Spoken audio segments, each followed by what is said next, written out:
Mission Statement. Founded in 2008, the Zeitgeist movement, TZM, is a sustainability and public health advocacy organization. It conducts research and activism through a network of regional chapters, public events, and various forms of educational media. The focus includes recognizing that the majority of the modern world's social problems, including mounting ecological crises and destabilizing economic inequality, oppression, poverty, conflict, corruption, etc., is not an inevitable outcome of our civilization. Rather, TZM sees these issues as consequential symptoms of an outdated social system. While common reforms and general community support to improve conditions are of interest to TZM, working to galvanize the population in a move to change the very nature of our social system itself is the goal. In this, a central criticism has been in addressing the inefficient nature of market-based economics or capitalism itself. TZM concludes that without a dramatic move away from the incentives and structural dynamics of the market system, there is little hope today for further, relevant improvements in the areas of human rights, ecological sustainability, and general public health. Supporters refer to the model promoted by TZM as a post-scarcity economy. This model is inferential, derived from modern principles of scientific, sustainable earthly management, along with contemporary findings in social and epidemiological research. TZM's interest in change is global. It has no allegiance to country or traditional political platforms. It views the world as a single system and the human species as a single family. It recognizes that all countries must disarm and learn to share resources and ideas if we expect to survive in the long run. Self-interest must become social interest, and the solutions arrived at and promoted are in the interest to help every human being. What does the word zeitgeist stand for, and how does it fit in the movement? The term zeitgeist can be defined as the general intellectual, moral, and cultural climate of an era. The term movement implies motion and change. Therefore, the Zeitgeist movement can be seen as a social movement that urges change in the dominant intellectual, moral, and cultural climate of the time. What is the basic structure of the movement? The Zeitgeist movement's structure is comprised of volunteers creating a global communications network for activism that is focused on the educational imperatives of a new socio-economic model, referred to as a post-scarcity economy. A more formal affiliation is attained by an individual's involvement in the movement via teams/branches, usually comprised of city, state, or national level groups. While the movement is global, branches are what comprise the local on-the-ground presence of the Zeitgeist movement in their respective community or region. How does TZM view our major social problems today? TZM is different from most activist communities and political/social movements in the world today, due to the way we view the majority of the societal problems and their causes. We see it as structural. In short, the socio-economic system itself is regarded as the root cause of persistent negative societal outcomes, with human behavior and its resulting effects, corruption, pollution, wars, waste, exploitation, and hence, distortion of values in psychology, seen as symptoms of this fundamental root source. Which current issues does the movement focus on? General observations. In the view of the movement, the society today has become increasingly detached from the physical world, with techniques of production, distribution, and social ordering that have little to no relationship to the environment or the current state of scientific knowledge with respect to public health and sustainability. Cyclical consumption. For instance, our use of a profit-based, growth-driven monetary system has become one of the greatest destroyers of the natural world and sustainable human values. The entire global economy requires cyclical consumption to operate, which means that money must constantly be circulating. Thus, new goods and services must be constantly introduced regardless of the state of the environment and actual human necessity. This perpetual approach has a fatal flaw. For resources as we know it are simply not infinite. Resources are finite and the earth is essentially a closed system. To assume the need for constant consumption to keep people employed, and hence the market system going, is ecocidal on a finite planet. The true goal of an economy, by definition, is to strategically preserve and create efficiency. The system today demands the opposite: infinite growth. The monetary market model is based upon money being treated as a commodity and its origination from debt, sold for interest income. This is a Ponzi scheme. Each time this commodity money is sold, bank loans, It needs to be paid back debt, with more money charged as a fee for profit, interest. The problem is that the interest value required to settle the debt does not exist in the money supply outright. In other words, bankruptcy and default are not byproducts. They are inevitable, as there is always more debt outstanding than money in existence. This creates severe, offset monetary scarcity that oppresses many people on many levels. The value of scarcity. Likewise, the intents inherent within the monetary system derive a strategic edge from scarcity. This means that depleted resources are actually a positive thing for industry in the short term, for more money can be made off each respective unit. This is contextual to the monetary law of supply and demand and hence value in economics. It creates a perverse reinforcement to ignore environmental problems and the negative consequences that create scarcity, not to mention reinforcing technically unnecessary human deprivation. This system cannot meet the needs of the many because it isn't financially efficient to do so. Problem/inefficiency equals profit. Similarly, the system also requires problem/constant consumer interest in order to work. The more people who have cancer or cars that break down, the better the economy due to the servicing of those problems. Needless to say, this also generates an inherent disregard for human well-being and the environment. Sustainability, efficiency, and preservation are the enemies of this model. Cost efficiency and irresponsible obsolescence. There is also the cost efficiency mechanism that demands cutting expenses to remain competitive in the marketplace. Every single product created by a corporation today is immediately inferior by design, for the market requirement to cut creation costs in favor of lowering the output purchase price to maintain a competitive edge automatically reduces the quality of any given item by default. It is impossible to create the strategically best/long-lasting anything in our society, which translates into outrageous amounts of wasted resources and time.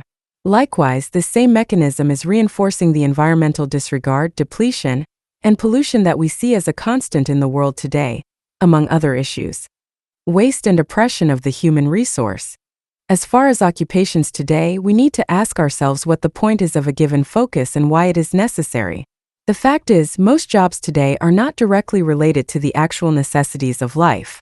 Rather, most are artificial concoctions created in order to keep people employed, so they can maintain purchasing power in an environment where our technology continues to expand exponentially, displacing humans from the production force. It is a common statement in politics today to hear about creating jobs. Well, in theory, an occupation could be created where people are paid to sit in a room and test chewing gum all day, every day. But is that a viable use of the human mind? Should we relegate our mental capacity to simple any so-called job due to mere economic reasons, regardless of what it actually contributes to personal and/or social development? This becomes even more bizarre as a train of reason when we realize that mechanization not only frees us from labor, but is actually more efficient and productive due to the exponential advancement of science and technology. On a different level, the very reality that each human being is required to be put in a position of servitude to a corporation or client in order to gain income to purchase the necessities of life not only perpetuates the waste of the human mind and human life, it is also a form of oppression slavery. If we combine the aforementioned infinite growth point above regarding the debt pressure that is built into this system, we see that the combination of the guaranteed debt imbalance and the requirement to submit to labor, regardless of its purpose/effect, in order to gain monetary income to survival, is a structural form of oppression against the lower classes, who hold the most debt and need for more periodic income. As noted, advancements in science and technology have shown that we can automate a great deal. The more we have applied mechanization to labor, the more productive things have become. Therefore, it is not only negligent for us to waste our lives waiting tables, working at a bus station, fixing cars, or other repetitive, monotonous jobs, it is also entirely irresponsible for us not to apply modern mechanization techniques to all industries where it is possible, for apart from strategic resource management, this is a powerful way to achieve balance and abundance for all the world's people, thus reducing crime-generating imbalances. The fact is, the market system cannot maintain itself with any viable integrity anymore, for corporations will continue to save money through automation, displacing human labor, which also displaces purchasing power, continuing the inevitable loss of growth that defines this system. In the end, today's society now has access to highly advanced technologies, and can easily provide more than enough for all of the Earth's people. This is possible through the implementation of an economy based on scientific resource management and applying modern methods. This is the purpose of the Zeitgeist movement, to create a global awareness to thus transition into a new, sustainable direction for humanity as a whole. How does TZM view the solutions to our major social problems today? It appears that most solutions offered in the world today are framed within the current social order of monetary practice. For example, there are over 1 billion people starving in the world, and the most common solutions sought tend to utilize money in some fashion to enable the resources needed. TZM takes a very different view. Rather than take each problem on a per-case basis and work to solve that problem within the confines of the customarily accepted system, a system that might, in fact, be creating the problem itself, TZM steps back to consider the inherent logic of the issues themselves and how they relate to the emerging scientific benchmark with respect to the scientific method, which tends to go outside of social tradition and custom. In the case of 1 billion people starving, the solution does not rest with the need for more donations, more governmental subsides, or even legislation to limit possible causal abuse and exploitation of such regions, as those are not direct solutions since they do not relate to the mechanics of survival. Rather, they relate and intermediate with current social customs. The real issue and hence logic is technical, not political or financial. Starvation is a technical problem when clean, life-supporting resources are not made available to a certain region for some reason. The question is then asked, is there an empirical environmental restriction which is making those resources unavailable? The answer today is clearly no. It is well noted by the WHO and others that there is plenty of food being produced in the world to feed everyone, and we also have clear technical means to also desalinate and clean polluted water to make it safe for drinking. This can be done on an industrial scale. The financial approach clearly has an inherent flaw which is not enabling these basic life-supporting attributes and resources to be made available to 1 billion people. It is economically inefficient when considering the true sense of the definition of economics. The technical approach, which proves that these things are indeed possible where no one would ever have to starve, says, if it is possible to do it, then we need to simply figure out a new way to do it and bypass the current social custom if need be. As is common within much of the Zeitgeist movement materials, we see the financial structure as a whole as being a foundational cause of most of the world's issues, with the technical reality of what is possible as an approach to the solution. It is based upon scientific causality, not financial causality.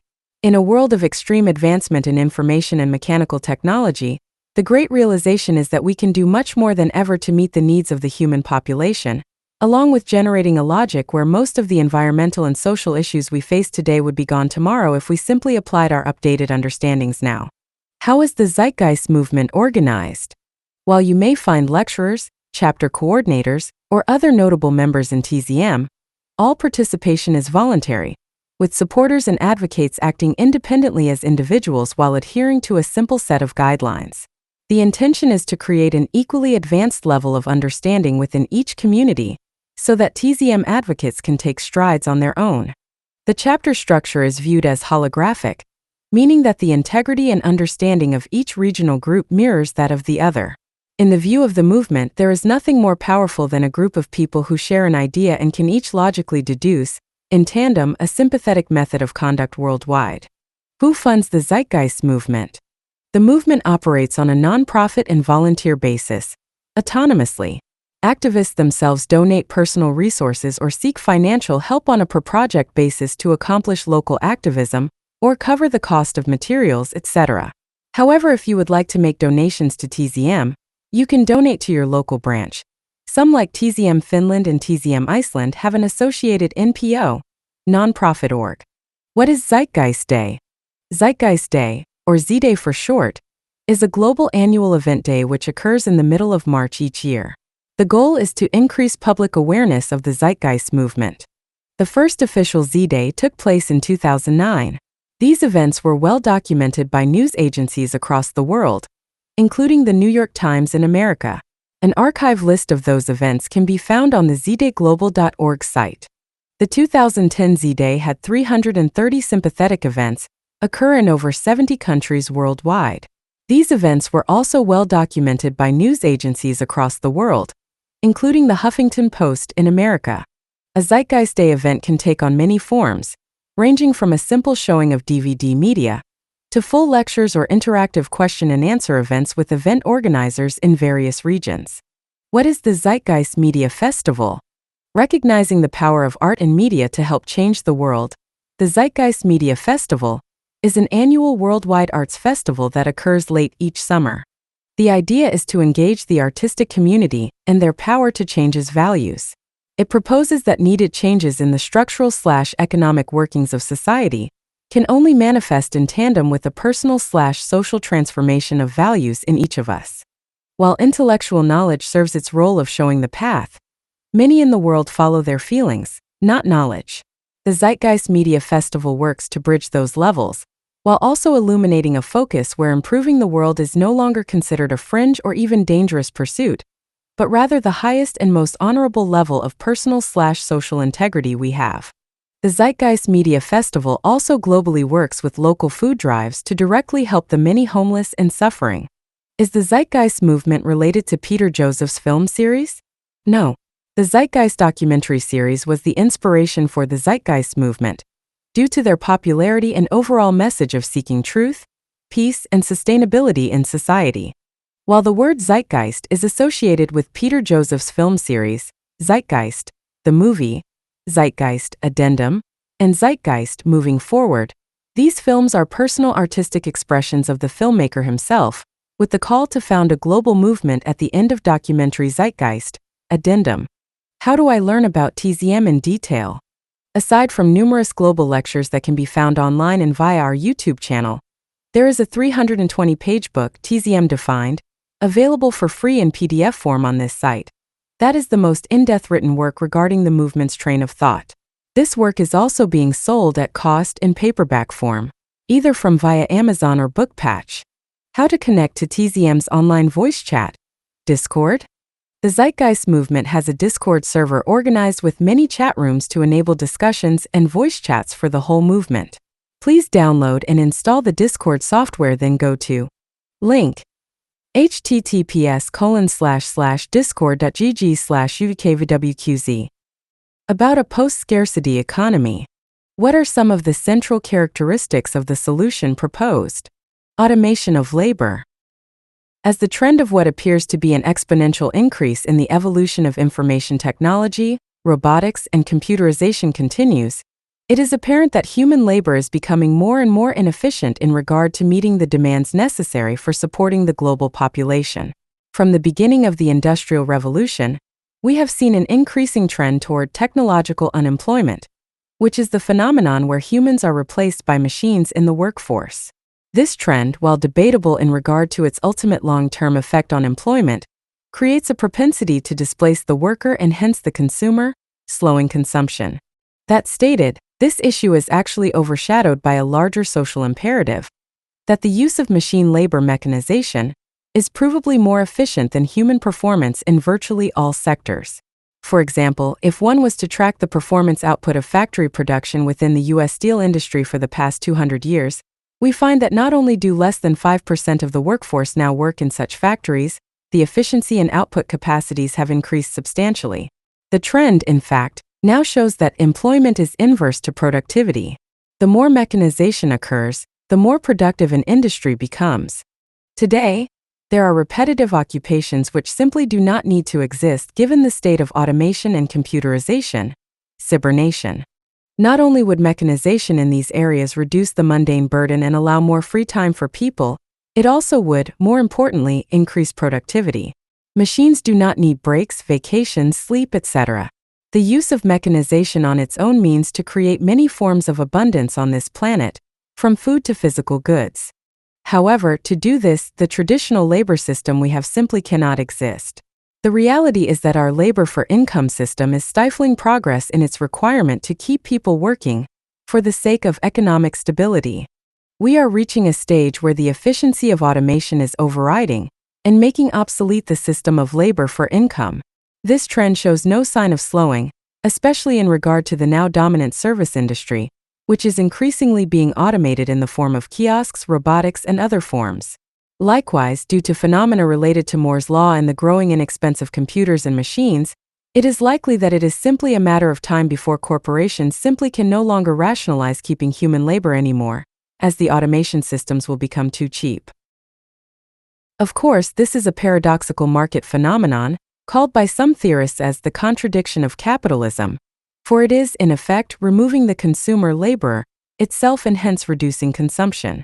Apart from those issues, it is important to also consider human labor contributions based on social relevance, not monetary gain. In a post-scarcity economy, there would be no reason to have occupations such as banking, trading, insurance, cashiers, brokers, advertising, or anything related to the governance of money. All human actions in the form of institutionalized labor should also have the highest social return. There is no logic in wasting resources, time, and energy on operations that do not have a direct and tangible function. This adjustment alone would remove millions of jobs, for the idea of working for money as a purpose would no longer exist. In turn, all the poor demographic, shoddy goods, vanity items, and culturally contrived creations designed to influence people for reasons of status, for the sole sake of profit, would also no longer exist, saving countless amounts of time and resources. One final note on this issue. Some hear this and they assume that this voids the communicative arts and personal and social expression as far as painting, sculpture, music, and the like. No, these mediums of expression will likely thrive like never before, for the amount of free time made available to people will permit a renaissance of creativity and invention, along with community and social capital. The elimination of the burden of labor obligation will also reduce stress and create a more amiable culture. There is a difference between creating for the sake of keeping society sustainable and efficient, focusing on resource preservation, product efficiency, and strategic allocation of labor for those things which generate a tangible social return, versus creating for personal expression, exploration, experimentation, and hence art, which has been a staple of human evolution since the dawn of time. Access over property. The concept of property, unannounced to most people today, is a fairly new social concept. Before the Neolithic Revolution, as extrapolated from current hunter and gatherer societies existing today, property relationships did not exist as we know them. Neither did money or even trade in many cases. Communities existed in an egalitarian fashion, living within the carrying capacity of their regions and the natural production built in. It was only after direct agricultural development was discovered, eventually proceeding with resource acquisition by ship traders and the like up to modern-day power establishments and corporations, that property became a highly defined staple of society as we know it today. With that understood, which dismisses the common notion that property is a result of some kind of empirical human nature, the notion of no property is also today often blindly associated with communism and the works of Karl Marx. It is important to point out TZM's advocacy of no property is derived from logical inference, based almost explicitly upon strategic resource management and efficiency, rather than any surface influence by these supposed communist ideals. There is no relation between the two, for communism was not derived from the needs to preserve and manage resources efficiently. Communism, in theory and practice, was based on a social/moral relativism which was culturally specific, not environmentally specific, which is the case with a post-scarcity economy. The real issue relevant to meeting human needs is not ownership. It is access. People use things, they do not own them. Ownership is a non-operational, protectionist advent, derived from generations of scarcity over resources, currently compounded by market-based advertising, which supports status/class division for the sake of monetary gain. To put it another way, ownership is a form of controlled restriction, both physically and ideologically. Property as a system of controlled restriction, coupled with the monetary value inherent, and hence the market consequences, is unsustainable, limiting, and impractical. In a post-scarcity economy model, the focus moves from static ownership to strategic access, with a system designed for society to obtain access as needed. For example, rather than owning various forms of recreational sporting equipment, access centers are set up, typically in regions where such actions occur, where a person simply checks out the equipment, uses it for as long as they want, and then returns it. This library-type arrangement can be applied to virtually any type of human need. Of course, those reading this who have been conditioned into a more individualistic, materialistic mindset often objects with claims such as, What if I want green, custom golf clubs, but only white are available? This is a culturally contrived, biased reservation. The issue in question is utility, not vanity. Human expression has been molded by the needs of the current market-based system, consumption, into values which are simply non-functional and irrelevant. Yes, this would require a value adjustment to quality rather than identity.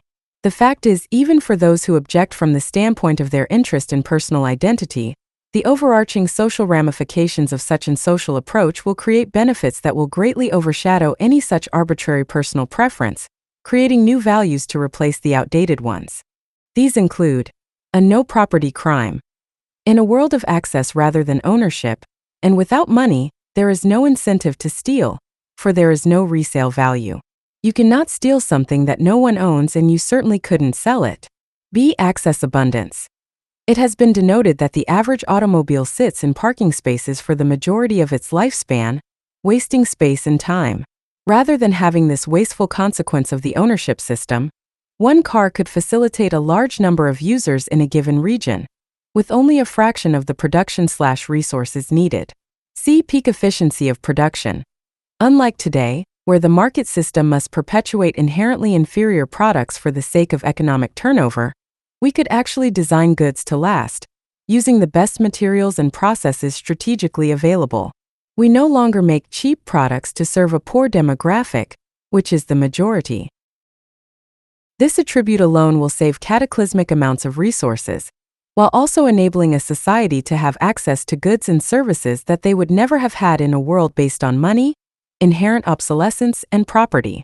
Self-contained/localized city and production systems. There are many brilliant engineers who have worked to tackle the issue of industrial design, from Jacques Fresco to our Buckminster Fuller to Nikola Tesla. Behind such designs, such as Jacques Fresco's famed circular cities or Fuller's geodesic domes, rests a basic train of thought: strategic efficiency and maximization of productivity.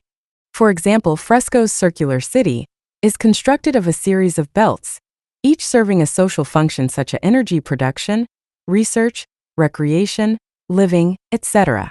Each city is a Hensa system, where all needs are produced within the city complex, in a localized fashion whenever possible. For example, renewable energy generation occurs near the outer perimeter. Food production is produced closer to the middle within industrial-sized greenhouses. This is very different in its logic from the globalization-based economy we live in today, which wastes outrageous amounts of energy and resources due to unneeded transport and labor processing. Likewise, transportation within the circular cities is strategically created to eliminate the use of detached automobiles, except for rare cases such as emergency vehicles. Homes are created to be microsystems as well, with much power generation occurring internally, such as from sunlight absorbed by the building structure using photovoltaic technology. More information on these city systems can be found at https://www.tchivinusproject.com. The geodesic dome, perfected by Buckminster Fuller, offers another efficiency-oriented medium within a similar train of thought. Fuller's goal was to build designs to do more with fewer resources. He noticed problems inherent in conventional construction techniques and recognized the indigenous strength of naturally occurring structures. The advantages include a much stronger structure than a conventional building while using less material to construct. Domes can be built very quickly because they are of a modular prefab construction and suit being mass-produced. They also use less energy to keep warm/cool than a conventional box structure. More information can be found at http://www.bfi.org. In the end, the fundamental interest is, again, sustainability and efficiency on all levels, from the housing design to the earth design. The market system actually fights this efficiency due to the broken, competitive nature inherent. Technological unification of Earth via systems approach. We live in a symbiotic/synergistic planetary ecosystem, with a cause-effect balance reflecting a single system of earthy operation.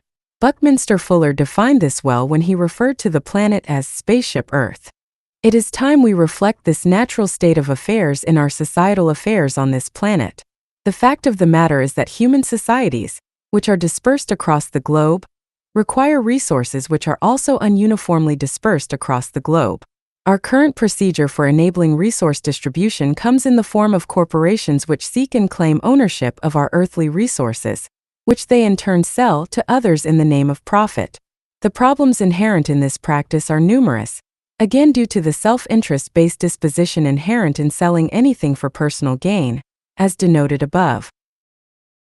But in the larger scheme of things, this is only partially the issue when it comes to the reality that we live on a finite planet, and where resource management and preservation should be the number one concern in regard to human survival, especially with the population explosion of the last 200 years. 2 people are born every second on this planet, and each one of those humans needs a lifetime of food, energy, water, and the like. Given this fundamental need to understand what we have, the rates of depletion, and, invariably, the need to streamline industry in the most efficient, productive way, a global system of resource management must be put in place. It is just common sense. This is an extensive subject when one considers the technical, quantitative variables needed for implementation. However, for the sake of overview, it can be stated that the first step is a full global survey of all earthly resources. Then, based on a quantitative analysis of the properties of each material, a strategically defined process of production is constructed from the bottom up, using such variables as negative retroactions, renewability, etc. More on this can be found in the section called Project Earth in the ZM lecture called, Where Are We Going? Then consumption statistics are accessed, rates of depletion become monitored, distribution is logically formulated, etc. In other words, it is a full systems approach to earthly resource management, production, and distribution, with the goal of absolute efficiency, conservation, and sustainability. Given the mathematically defined attributes as based on all available information at the time, along with the state of technology at the time, the parameters for social operation within the industrial complex become self-evident, with decisions arrived at by way of computation, not human opinion. This is where computer intelligence becomes an important tool for social governance, for only the computation ability/programming of computers can access and strategically regulate such processes efficiently and in real time. This technological application is not novel. It is simply scaled out from current methods already known. The scientific method as the methodology for governance.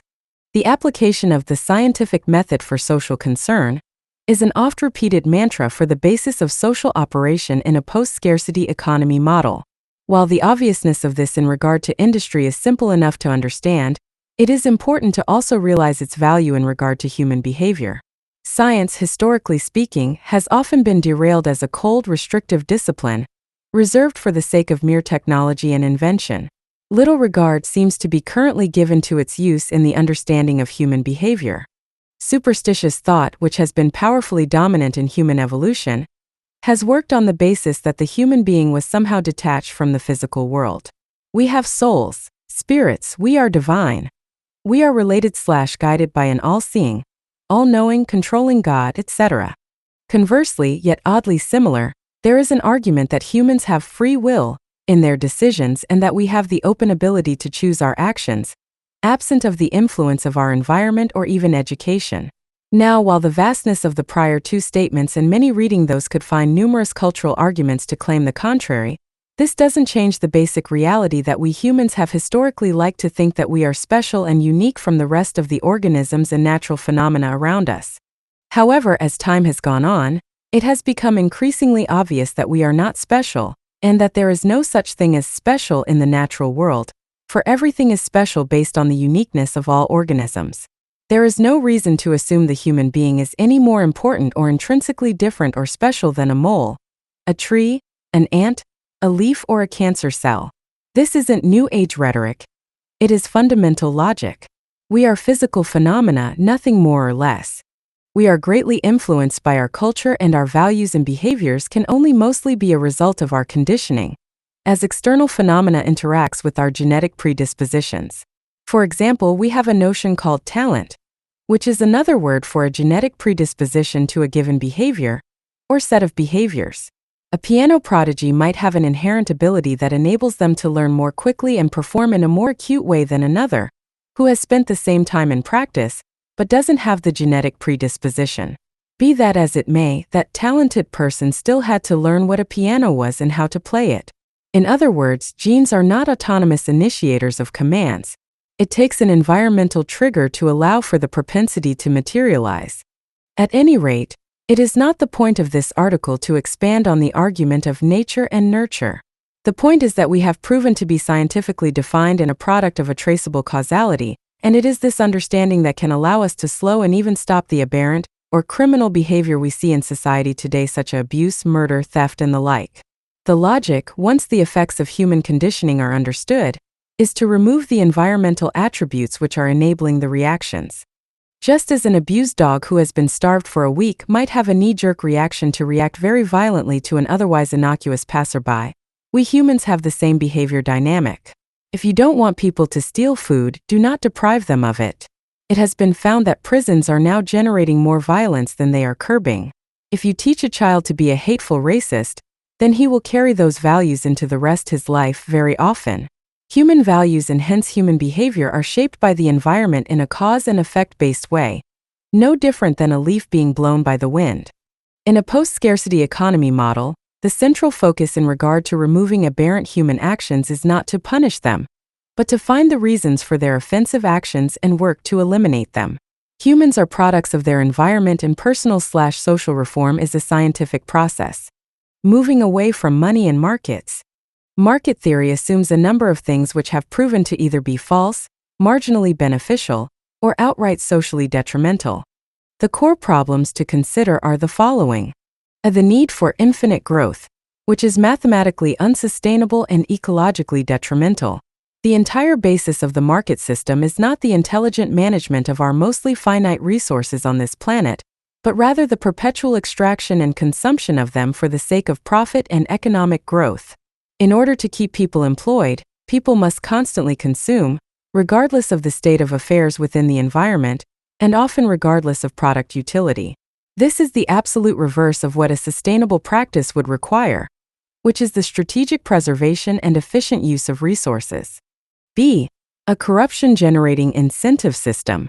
It is often said that the competitive marketplace creates the incentive to act for the sake of social progress. While this is partially true, it also generates an equal if not more pronounced amount of corruption in the form of planned obsolescence, common crime, wars, large-scale financial fraud, labor exploitation, and many other issues. The vast majority of people in prison today are there because of monetary-related crime or nonviolent drug offenses. The majority of legislation exists in the context of monetary-based crimes.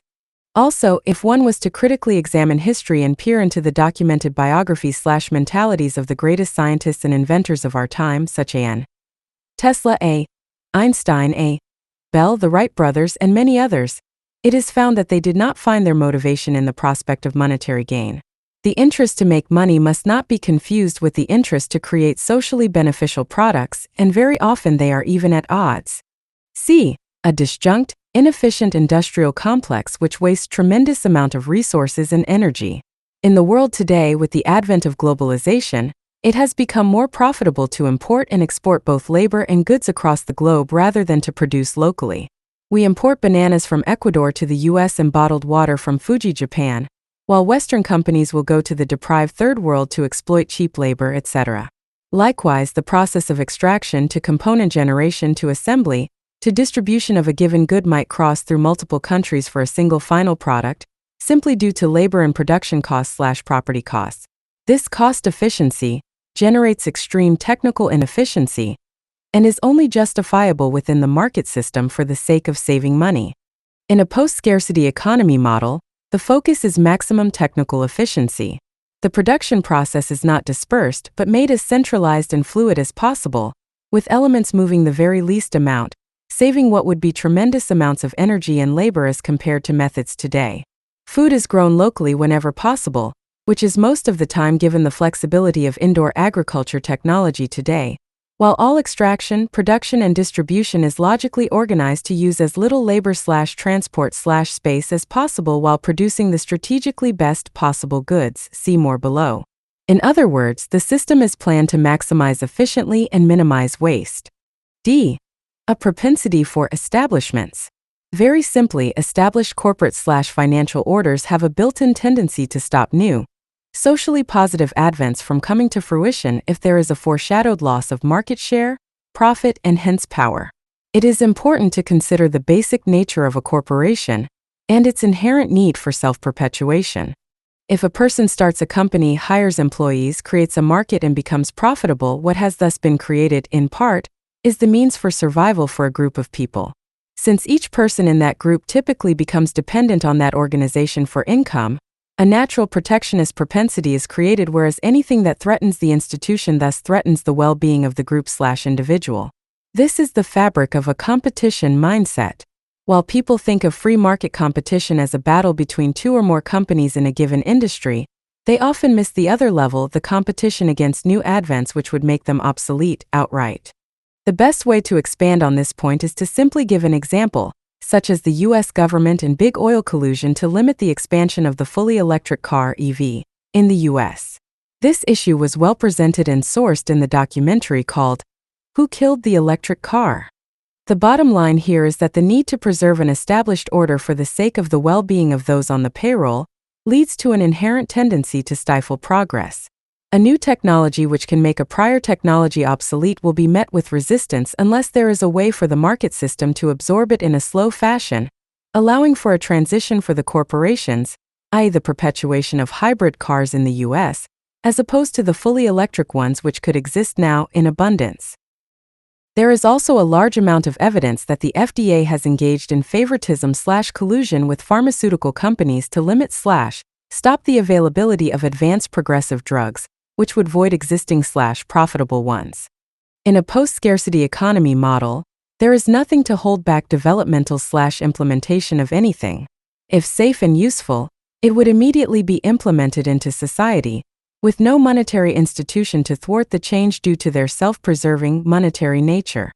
An inherent obsolescence which creates inferior products immediately due to the need to stay competitive. This little recognized attribute of production is another example of the waste which is created in the market system. It is bad enough that multiple companies constantly duplicate each other's items in an attempt to make their variations more interesting for the sake of public consumption, but a more wasteful reality is that, due to the competitive basis of the system, it is a mathematical certainty that every good produced is immediately inferior the moment it is created, due to the need to cut the initial cost basis of production and hence stay competitive against another company, which is doing the same thing for the same reason. The old free market adage where producers create the best possible goods at the lowest possible prices is a needlessly wasteful fantasy and detrimentally misleading, for it is impossible for a company to use the most efficient material or processes in the production of anything, as it would be too expensive to maintain a competitive cost basis. They very simply cannot make the strategically best physically. It is mathematically impossible. If they did, no one would buy it, for it would be unaffordable due to the values inherent in the higher quality materials and methods. Remember, people buy what they can afford to. Every person on this planet has a built-in limit of affordability in the monetary system, so it generates a feedback loop of constant waste via inferior production to meet inferior demand. In a post-scarcity economy model, goods are created to last, with the expansion and updating of certain goods built directly into the design, and with recycling strategically accessed as well, limiting waste. You will notice the term strategically best was used in a statement above. This qualification means that goods are created with respect to the state of affairs of planetary resources, with the quality of materials used based on an equation taking into account all relevant attributes, rates of depletion, negative retroactions, and the like. In other words, we would not blindly use titanium for, say, every single computer enclosure made, just because it might be the strongest materials for the job. That narrow practice could lead to depletion. Rather, there would be a gradient of material quality which would be accessed through analysis of relevant attributes, such as comparable resources, rates of natural obsolescence for a given item, statistical usage in the community, etc. These properties and relationships could be assessed through programming, with the most strategically viable solution computed and output in real time. It is mere issue of calculation. A propensity for monopoly and cartel, due to the basic motivation of growth and increased market share. This is a point that economic theorists will often deny under the assumption that open competition is self-regulating, and that monopolies and cartels are extremely rare anomalies in a free market system. This invisible hand assumption holds little validity, historically, not to mention the outstanding legislation around the issue which proves its infeasibility. In America, there have been numerous monopolies such as Standard Oil and Microsoft. Cartels, which are essentially monopolies by way of collusion between the largest competitors in an industry, are also persistent to this day, although perhaps less obvious to the casual observer. In any case, the free market itself does not resolve these issues. It always takes the government to step in and break up the monopolies. This aside, the more important point is that in an economy based on growth, it is only natural for a corporation to want to expand and hence dominate. After all, that is the basis of economic stability in the modern world: expansion. Expansion of any corporation always gravitates toward monopoly or cartel, for, again, the basic drive of competition is to outdo your competitor. In other words, monopoly and cartel are absolutely natural in the competitive system. In fact, it is inevitable, for again, the very basis is to seek dominance over market share. The true detriment of this reality goes back to the point above, the inherent propensity of an establishment to preserve its institution. If a medical cartel is influencing the FDA, then new ideas which void that cartel's income sources will often be fought, regardless of the social benefits being thwarted. The market system is driven in part by scarcity. The less there is of something, the more money that can be generated in the short term. This sets up a propensity for corporations to limit availability, and hence deny production abundance. It is simply against the very nature of what drives demand to create abundance. The Kimberley diamond mines in Africa have been documented in the past to burn diamonds in order to keep prices high. Diamonds are rare resources which take billions of years to be created. This is nothing but problematic. The world we live in should be based on the interest to generate an abundance for the world's people, along with strategic preservation and streamlined methods to enable that abundance. This is a central reason why, as of 2010, there are over 1 billion people starving on the planet.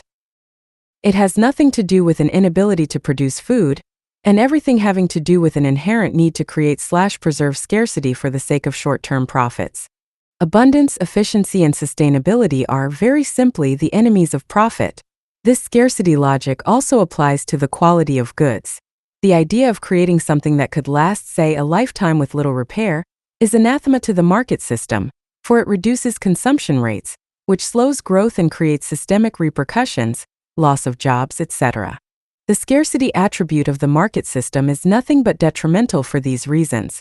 Not to mention that it doesn't even serve the role of efficient resource preservation, which is often claimed.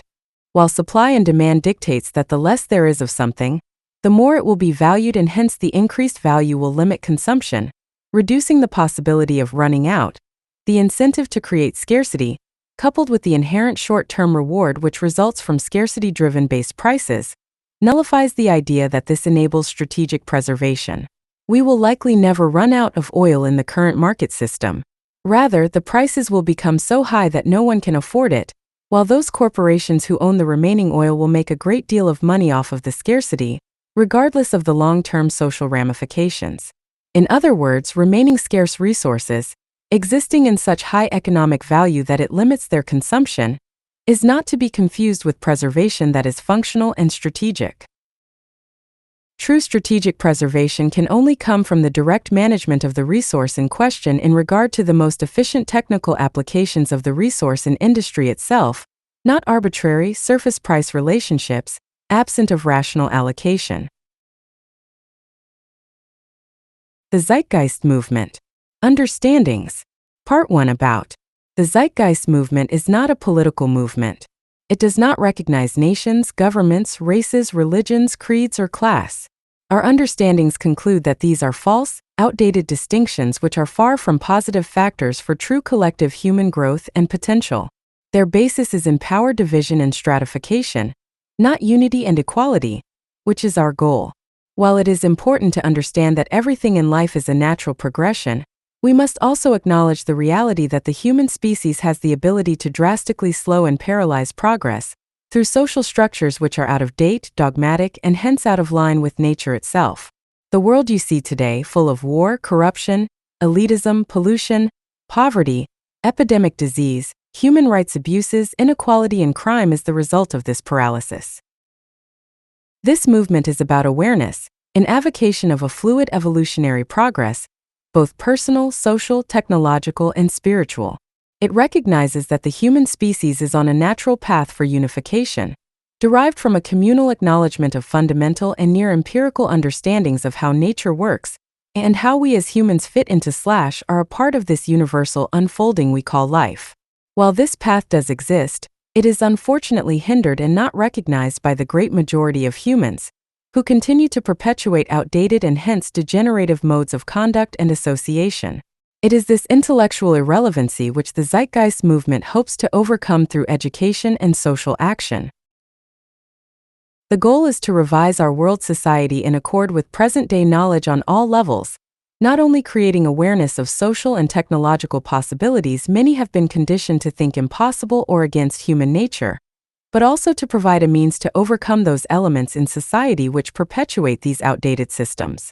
An important association upon which many of the ideas of this movement are derived come from an organization called the Venus Project, directed by social engineer and industrial designer Jacques Fresco. He has worked nearly his entire life to create the tools needed to assist a design of the world which could eventually eradicate war, poverty, crime, social stratification, and corruption. His notions are not radical or complex. They do not impose a subjective interpretation in their formation. In this model, society is created as a mirror of nature, with the variables predefined inherently. The movement itself is not a centralized construct. We are not here to lead but to organize and educate. Part 2: The goal. The means is the end. We intend to restore the fundamental necessities and environmental awareness of the species through the advocation of the most current understandings of who and what we truly are, coupled with how science, nature, and technology, rather than religion, politics, and money, hold the keys to our personal growth, not only as individual human beings, but as a civilization, both structurally and spiritually. The central insights of this awareness is the recognition of the emergent and symbiotic elements of natural law, and how aligning with these understandings as the bedrock of our personal and social institutions, life on Earth can and will flourish into a system which will continuously grow in a positive way, where negative social consequences, such as social stratification, war, biases, elitism, and criminal activity will be constantly reduced and, idealistically, eventually become non-existent. Within the spectrum of human behavior itself, this possibility is, of course, very difficult for most humans to consider, for we have been conditioned by society to think that crime, corruption, and dishonesty is the way it is, and that there will always be people who want to abuse, hurt, and take advantage of others. Religion is the largest promoter of this propaganda, for the us and them, or good and evil mentality promotes this false assumption. The reality is that we live in a society that produces scarcity. The consequence of this scarcity is that human beings must behave in self-preserving ways, even if it means they have to cheat and steal in order to get what they want. Our research has concluded that scarcity is one of the most fundamental causes of aberrant human behavior, while also leading to complex forms of neurosis in other ways. A statistical look at drug addiction, crime, and incarceration statistics finds that poverty and unhealthy social conditions comprise the life experience of those who engage in such behavior. Human beings are not good or bad. They are running, forever changing compositions of the life experiences that influences them. The quality of a human being, if there was such a thing, is directly related to the upbringing and thus belief systems they have been conditioned into.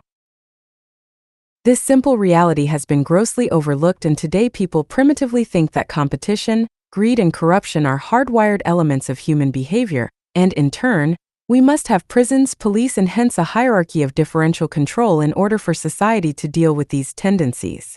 This is totally illogical and false. The bottom line is that in order to change things for the better fundamentally, you must begin to address root causes. Our current society's system of punishment is outmoded, inhumane, and unproductive. When a serial killer is caught, most people jump up and down and scream for the death of that person. This is backwards. A truly sane society, which understands what we are and how our value systems are created, would take the individual and learn the reasons behind his or her violent actions. This information would then go to a research department which considers how to stop such conditions from occurring through education. It is time to stop the patchwork. It is time to begin a new social approach which is updated to present-day knowledge. Sadly, society today is still largely based on outmoded, superstitious dispositions and resolutions. It is also important to point out that there are no utopias or endings. All evidence points to perpetual change on all levels. In turn, it is our personal actions every day of our lives that mold and perpetuate the social systems we have in place. Yet, paradoxically, it is also our environmental influences which create our perspectives and hence worldviews. Therefore, true change will come not only from adjusting your personal understandings and decisions, but equally from changing the social structures that influence these understandings and decisions. The elite power systems are little affected in the long run by traditional protest and political movements. We must move beyond these establishment rebellions and work with a tool much more powerful. We will stop supporting the system, while constantly advocating knowledge, peace, unity, and compassion. We cannot fight the system. Hate, anger, and the war mentality are failed means for change, for they perpetuate the same tools the corrupt, established power systems use to maintain control to begin with. The distortion and paralysis. When we understand that all systems are emergent and constantly in a state of evolution, along with the reality that we are all symbiotically connected to nature and each other in the most simple yet profound ways, forcing the realization that our personal integrity is only as high as the integrity of the rest of society, we then see how twisted and backwards our social establishments are, and how their perpetuation is largely the cause of the social instability in society. For example, the monetary system has been long deemed a positive force in society due to its claim to produce incentive and progress. In actuality, the monetary system has become a vehicle for division and totalitarian control. It is the ultimate form of divide and conquer, for at its very core are the assumptions that 1. We must fight each other in order to survive. 2. Humans must have this reward incentive to do anything meaningful. As far as number 1, we must fight each other in order to survive. This characteristic of competition in the system guarantees corruption in society on every level, for the basis is us against them. Many argue that the free market system is good, but it is corrupt in the modern day due to bad policies, favoritism, bailouts, etc. They assume that if a pure free market was allowed to flourish, then it would be okay. This is false, for what you are seeing today is the free market at work, with all its differential advantage and corruption. No laws will ever stop the insider trading, collusion, monopoly, labor abuse, pollution, planned obsolescence, or the like. This is what the competition-based system produces without fail, for it is based on the premise of taking advantage of others for profit. Period. We must begin to transition out of these oppressive ideals and move towards a system which is designed to support human beings, not force them to fight in order to survive. As far as number 2, humans must have this reward incentive to do anything meaningful. This is just a sad and an incredibly negative perspective of the human being in general. To assume that a person must be structurally motivated or hence forced into doing anything is just absurd. Think back to when you were a child and had no idea what money even was. You played, were curious, and did many things. Why? Because you wanted to. However, as time goes on in our system, that natural curiosity and self-motivation is stripped away from people, as they are forced to conform to the specialized, compartmentalized, nearly predefined labor system in order to survive. This, in turn, often creates a natural rebellion within the person due to the forced obligation, and this is how we came up with leisure and work separations. The laziness assumed to exist by the monetary system proponents, who claim it produces incentive, do not recognize this. In a true society, people would follow their natural inclinations and work to contribute to society not because they are paid for it, but because they have a greater awareness which recognizes that contributing to society helps them just as much as everyone else. This is the heightened state of awareness we hope to communicate. Your reward for contributing to society is the well-being of that society, which in turn furthers your well-being. Now, putting things into perspective, it is important to understand that our world is currently run, undeniably, by a small group of dominant men in high positions of those institutions which are most dominant in society, business, and finance. The establishment of government is in tandem with the influence and power of corporations and banks.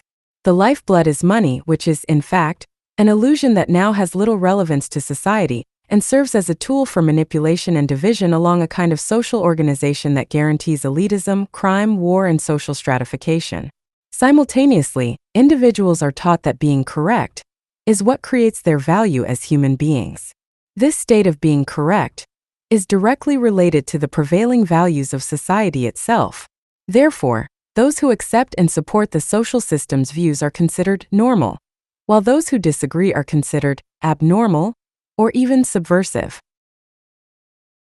Whether it is the dogma of a unique social tradition or the alignment with a worldwide establishment religion, the basis is the same: intellectual materialism.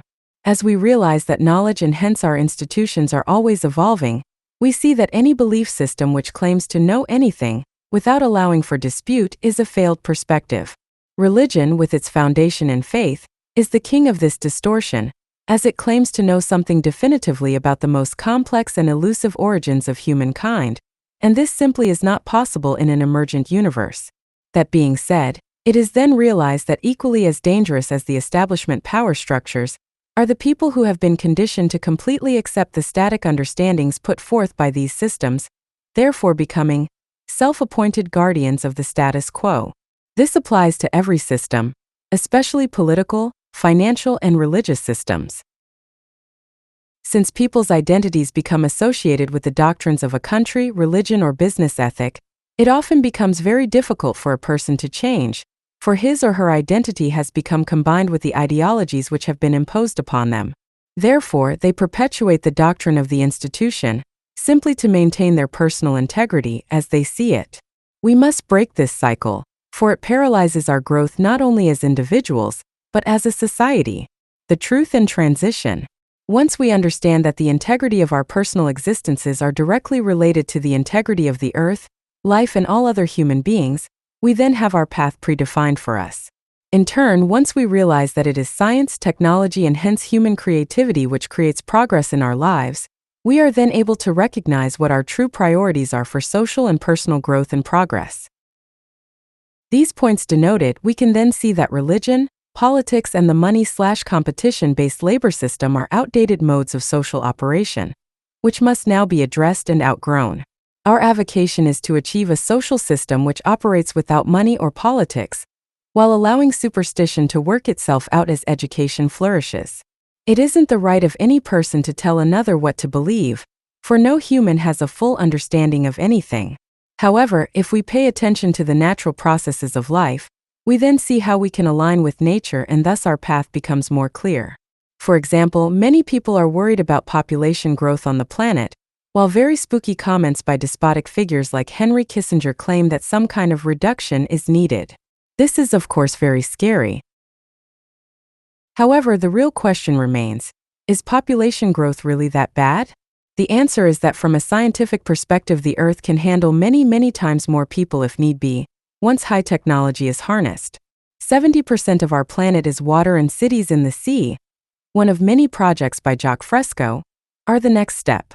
In turn, education about life operations will inform people as to the ramifications of their reproductive interests, and population growth will naturally slow as people begin to realize how they are related to the planet and its carrying capacity. In fact, the only true government that can possibly exist is the Earth and its resources. From there, all possibilities can be assessed. This is why an intellectual unification of all countries is needed, for the most important information we as a species can have is a full, highly detailed assessment of what we have on this planet. Just as you would examine the land and resources of an acre of land to see what you could do or grow on it, this is what needs to happen with the planet in order to optimize what we are capable of as a species resource-wise. Of course, many who consider the ideas presented above will often ask, how can we do this considering the distorted value systems which are currently in operation? How do we make such a move or transition? This is, of course, the most difficult question. The answer: we have to start somewhere. There are many things that can be done by a single person or community that can begin to shape this vision. The most important step is education. Thank you for your help. Part 3 Synopsis. Fluid social change can only materialize if two circumstances are met. 1. The human value system, which consists of our understandings and beliefs, must be updated and changed through education and thoughtful introspection. 2. The environment surrounding that value system must change to support the new worldview. The interaction between a person's value system and their environment is what influences human behavior. For example, in our culture, ethics really is a matter of degree. For our social system promotes and rewards competition and self-interest. This perspective doesn't just lead to aberrant behavior, it creates it directly.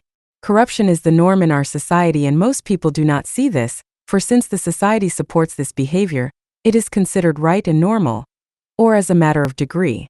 Given this understanding, there is a fallacy that has emerged where certain groups are deemed corrupt, and everyone else is good. This is the age-old us and them worldview, which has no basis empirically, for it is, again, all a matter of degree. For example, there is a large movement of people who constantly talk about the New World Order, and this notion that there is an elite group of people who have been trying to take over the world for a long time and have manipulated society in various ways to further their goals. This, of course, is true to a certain extent. But the failure of awareness is that this group is not a group at all. It is a tendency.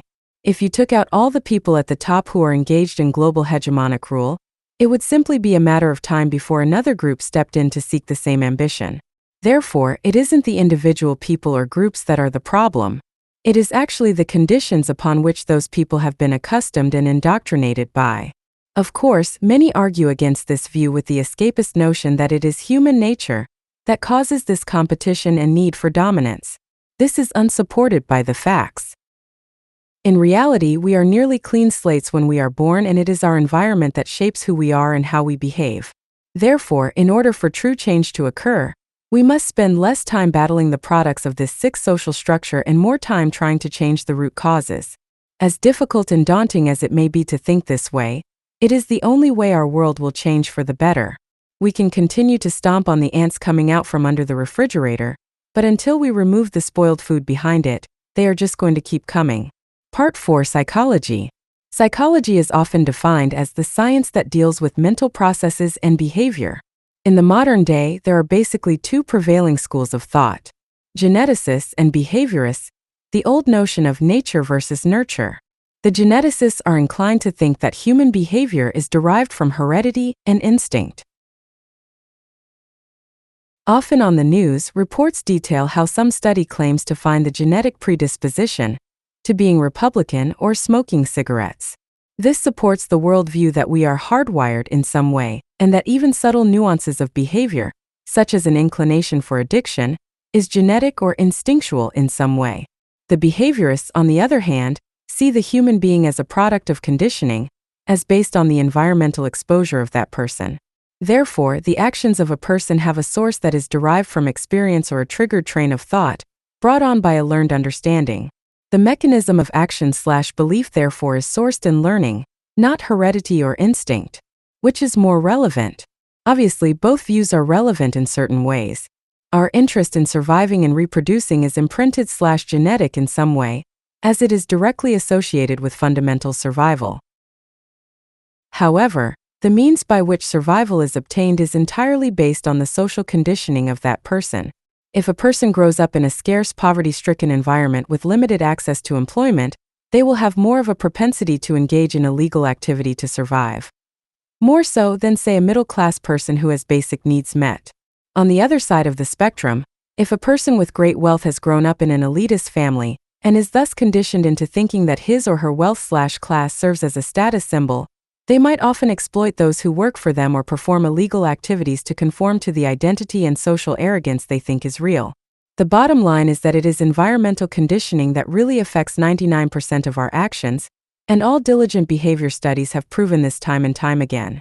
People become alcoholics not because they have a genetic predisposition, but because of the influence of their parents or friends.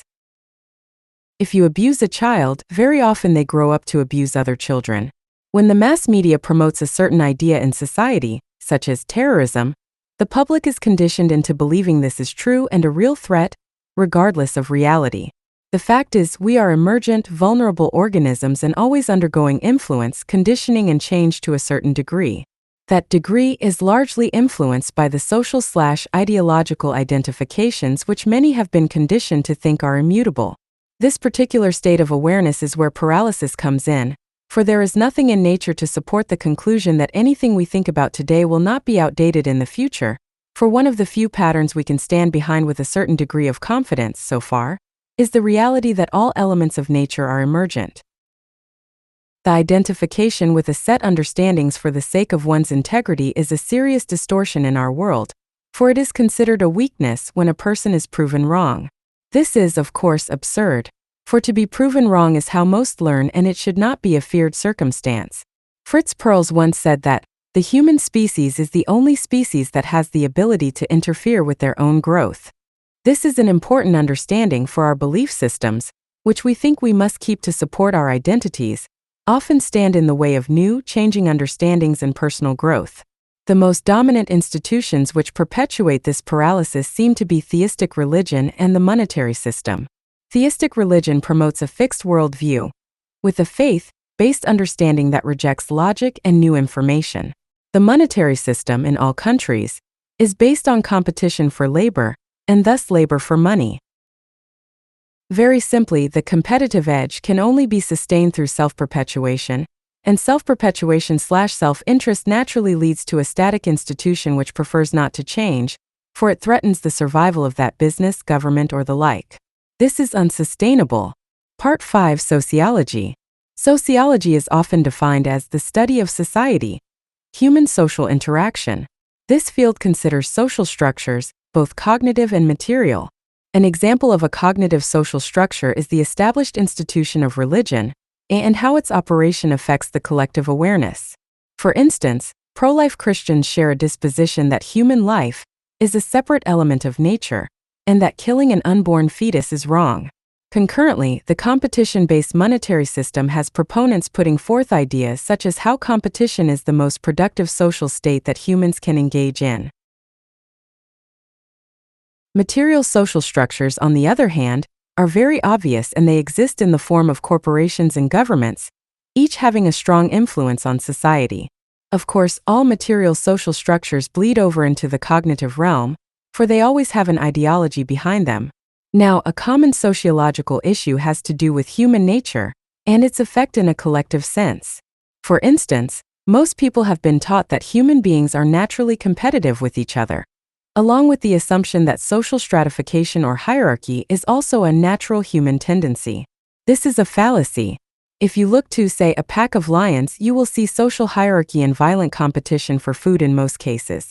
This comparison is what leads people to think it is a natural occurrence in human society as well: war, greed, ego, etc. What is overlooked, however, are the environmental conditions present in each case. The pack of lions exist in a world of scarcity. They do not have the ability to create traps for food, nor is food accessible in an on-demand basis. They have to hunt and fight with each other. This creates competition naturally, for in order to survive, the lions must be aggressive with each other. In turn, hierarchy is developed, for the strongest of these lions wins the most, and in turn exert their dominance in a stratified way. Likewise, in our current human society, the exact same thing is going on. Humans have been living in the same sort of scarcity since the dawn of existence. However, as time has gone on, we have become more and more civilized due to our ability to create. Unlike the lions, humans are able to create tools and set in motion processes that free the human being from a particular chore or problem, reducing scarcity. Given this insight, we then see that on a fundamental level that if scarcity could be eradicated, then human behavior would undergo a dramatic change, moving away from competition, dominance, and stratification. Likewise, outmoded ideologies that do not stand up to the test of time, such as theistic religion, compound this myth that humans/society are built a certain way. For example, the Catholic ideology states that humans are born with sin. This is absurd, outmoded, and based on a primitive understanding of human behavior. There is no difference between a Gandhi baby or a Hitler baby. It is the environment that shapes the person and hence the society, and vice versa. Therefore, true sociological change will come from removing the conditions that cause the aberrant behavior patterns which pollute our societies. Prison, police, and laws are mere patchwork and, in fact, tend to make things worse over time. Ultimately, it is going to take a redesign of our culture to change human behavior for the better. Part 6. Technology. When we consider the relevance of our social structures and ideologies in society, very often we view governments, politicians, and corporations as the guiding organizational and catalytic institutions responsible for the quality of our lives. This is, of course, true, but only to a certain extent. As time has moved forward, human beings have become more and more aware of nature, its processes, and thus have been able to derive inference about how to imitate nature in all its creative glory. The result has been technology, which is what separates us humans from the other species as far as functionality. We have the ability to create in very vast ways. If we don't want to clean sewers, we can devise a machine to do it for us. At the beginning of the industrial age, a great majority of people worked in factories.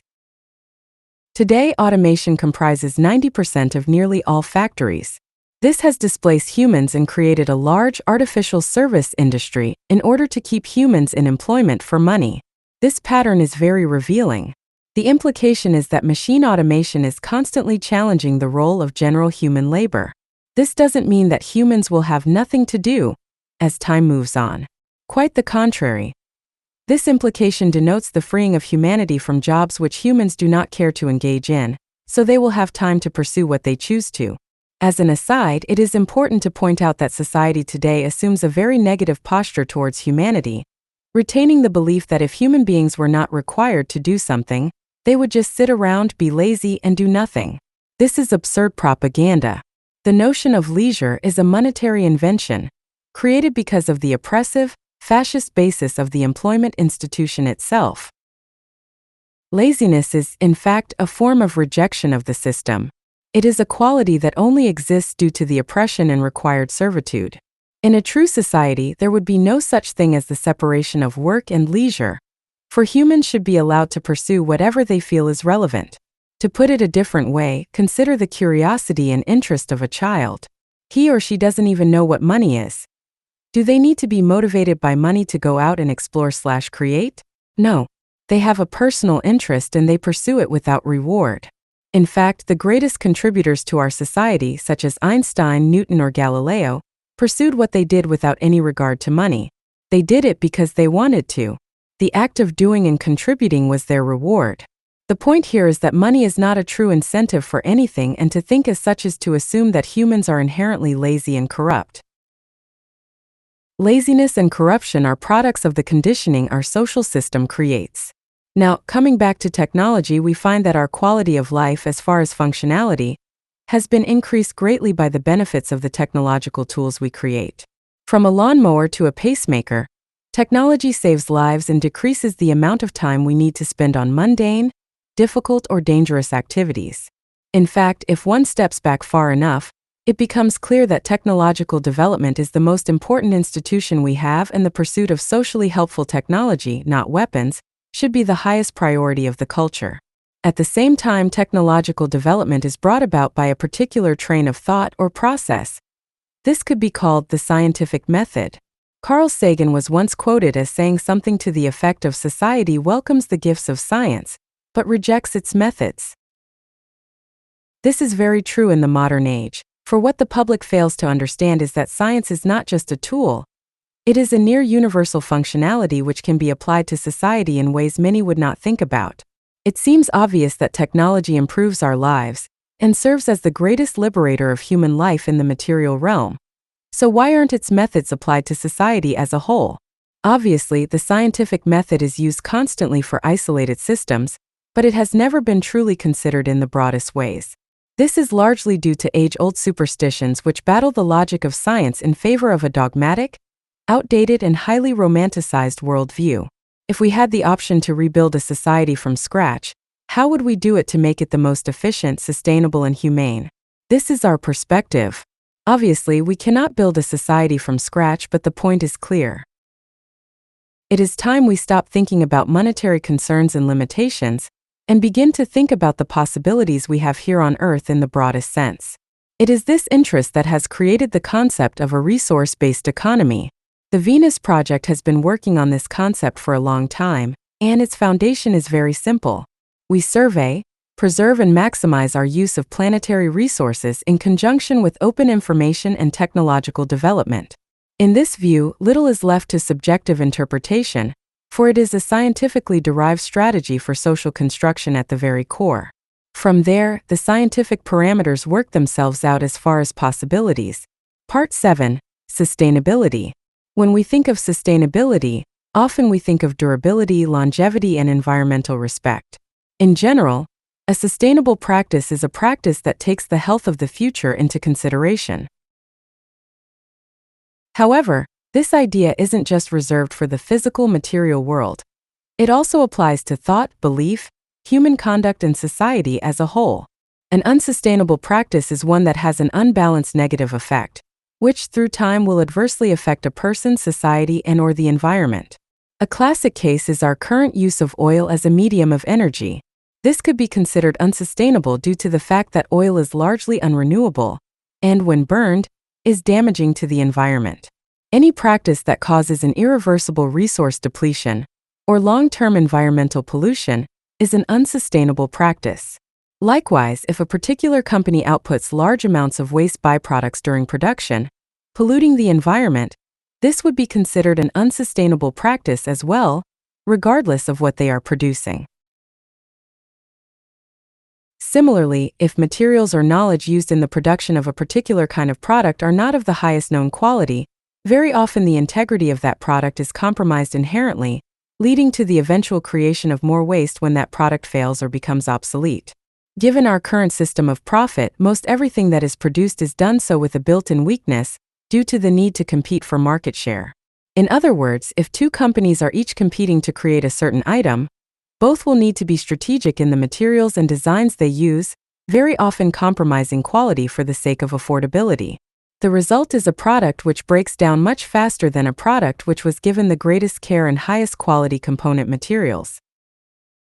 This doesn't happen in our system for two reasons. One, if a company was to use the best-known design and the best-known materials, they would likely have a much higher production cost and would likely lose a competitive edge. Two, if products were made to last for extended periods of time, people would not need to repeatedly replace, update, and fix their items as much, and a vast amount of revenue and jobs would be lost by industry at large, slowing the economy.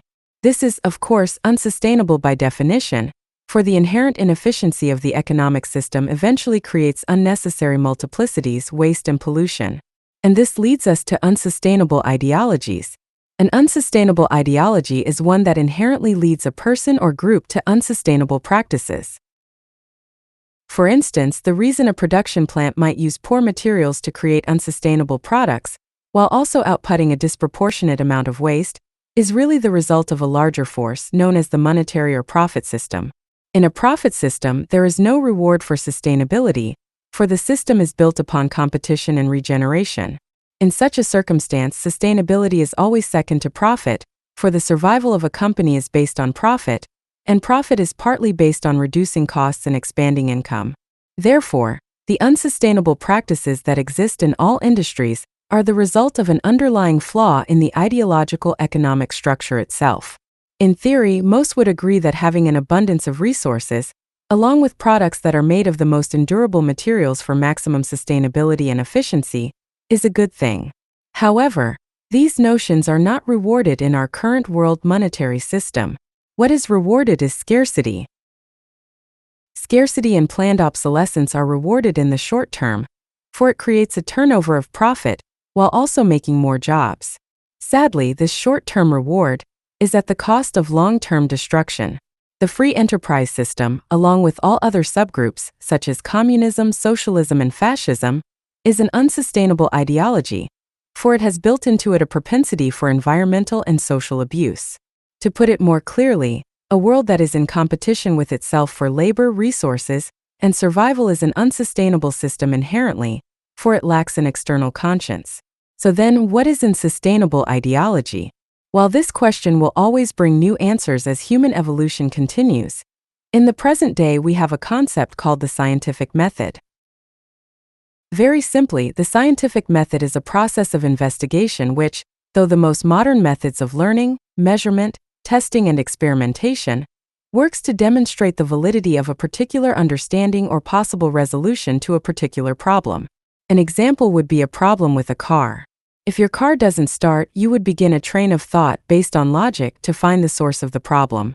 Logic would guide your focus, likely beginning with how much gas is in the car, moving towards the ignition mechanism, etc. This is the scientific method applied to problem solving. A non-scientific method for such a problem would fall under the category of irrational. For instance, if your car doesn't start, it would be irrational to start looking at the tires, for the tires would likely have nothing to do with the mechanisms associated with the problem. Sadly, our approach to social operation is largely without logic or methodology, but rather it is submerged in tradition, superstition, and outmoded methods of conduct.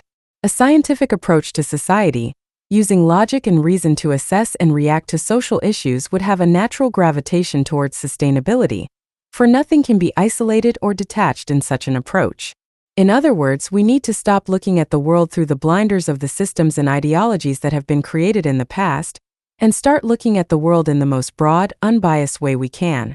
The only medium which supports this approach is science, and the gifts of science have proved its validity without question. Therefore, it is time we utilize the methods of science in our approach to society itself. A quick glance at the modes of operation used in the world today reflect a gross negligence of reason, logic, and scientific application. Our economic structures are based on mediums of exchange and values, which have little relationship to true resources and reality. Religion continues to preach worldviews which have long been overridden by progressive scientific thought. Our labor system is set up so that people must be employed in order to gain money to survive, while the actual contribution that these occupations have to society are highly suspect, showing that jobs often exist simply to keep people doing something in order to live and support the economic structure. This is a waste of human life. There are many facets to the understanding that our current social institutions are unsustainable. To summarize the issue, our life on Earth must have a foundational premise by which our operations relate. This premise must be as empirical as possible, and not based on opinion or projection. From a scientific perspective, we see that resources and human ingenuity are the most valuable issues at hand. Human intelligence and awareness, coupled with the thoughtful management and utilization of Earth resources, are really the only two core issues. Everything else is built upon this. Therefore, we need to begin an approach which maximizes education, technology, and resource management. Until this is done, sustainability will be in jeopardy. This is the goal of the Venus Project and the Zeitgeist movement. Part 8. Spirituality. Spirituality has a different meaning to each of us, it seems. A standard definition would be a sense of meaning and purpose, a sense of self and of a relationship with that which is greater than self. Currently, religion and mysticism seem to have the monopoly on spirituality. Theistic religion often regards a relationship with God, or divine creator, as a spiritual relationship, while mystics will often find a relationship to a supernatural force or power. The bottom line is that, almost universally, spirituality has to do with a relationship on one level or another. In most perspectives, it is associated with a person's place or meaning in life, whatever that may be. As subjective as these things can be, we begin to recognize changes in these notions, for social progress tends to carve a path for understandings that stand the test of time. In the modern age, we have the ability to look far in our past and examine what our ancestors used to consider real, and then compare those ideas to what we understand today. Many spiritual practices, which have existed in the past, no longer exist due to the understandings that have come about in regard to natural phenomenon. As a base example, early religions often sacrificed animals for certain purposes. This rarely happens today, as the relevance of such an act has proven pointless in its desired effect. Likewise, rarely do people perform rain dances in order to influence the weather. Today we understand how weather patterns are created, and ritual practices have no provable effect. Similarly, the idea of praying to a god for a particular request has also statistically proven to have little effect on an outcome, not to mention the evidence to support a personified creator doesn't exist in any scientific way. Rather, it is often derived from ancient historical literary speculation and tradition. Establishment religion, in many ways, seems to be rooted in a perceptual misunderstanding about life's processes. For instance, it presents a worldview which often puts the human on a different level than other elements of nature.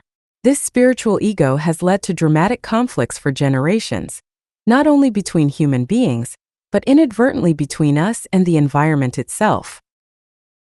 However, as time has moved forward, science has shown how human beings are subject to the exact same forces of nature as everything else. We have learned that we all share the same atomic substructure as trees, birds, and all other forms of life. We have learned that we cannot live without nature's elements. We need clean air to breathe, food to eat, energy from the sun, etc. When we understand this symbiotic relationship of life, we begin to see that as far as relationships are concerned, our relationship to the planet is the most profound and important. The medium by which this is expressed is science, for the scientific method has allowed us insight into these natural processes, so we can better understand how we fit into this life system as a whole. This could be called a spiritual awakening. This realization, which has been proven by science, is that humans are no different from any other form of nature, while our integrity is only as good as the integrity of our environment, to which we are a part. This understanding presents an entirely different spiritual worldview, for it forces the idea of interdependence and connection at its core. The interconnection of the whole of life is undeniable in the most basic sense, and it is this perpetual relationship of total interconnectivity that is not fully realized by society overall. Thus, our modes of conduct and perception are largely out of line with nature itself, and hence destructive. Nature itself is our teacher, and our social institutions and philosophies should be derived from this foundational and, invariably, spiritual understanding. The faster this spiritual awakening spreads, the more sane, peaceful, and productive society will become.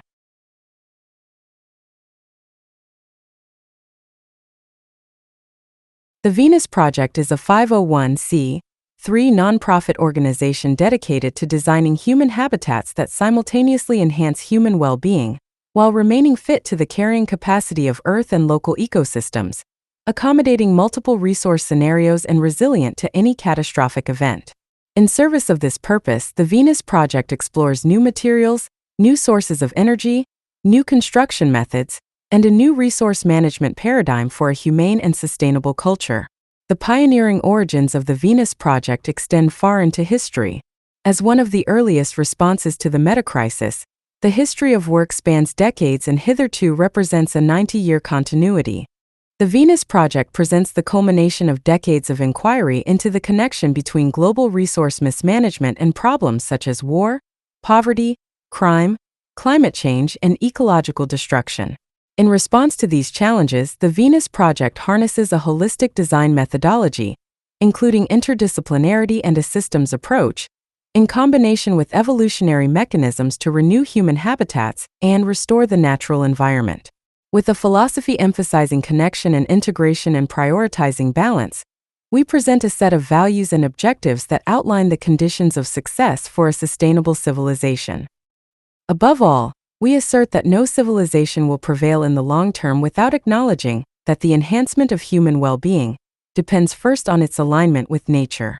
Despite energy and material constraints, with the wise application of the best of what we collectively already know, through science and technology, both in service of an unwavering devotion to ecology, we believe our hypotheses, if tested, offer the brightest prospect for an unparalleled positive impact.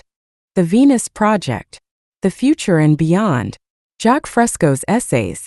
Part 1. Beyond Utopia. With the advent of future developments in science and technology, we will assign more and more decision-making to machines. At present, this is evident in military systems in which electronic sensors maintain the ideal flight characteristics in advanced aircraft.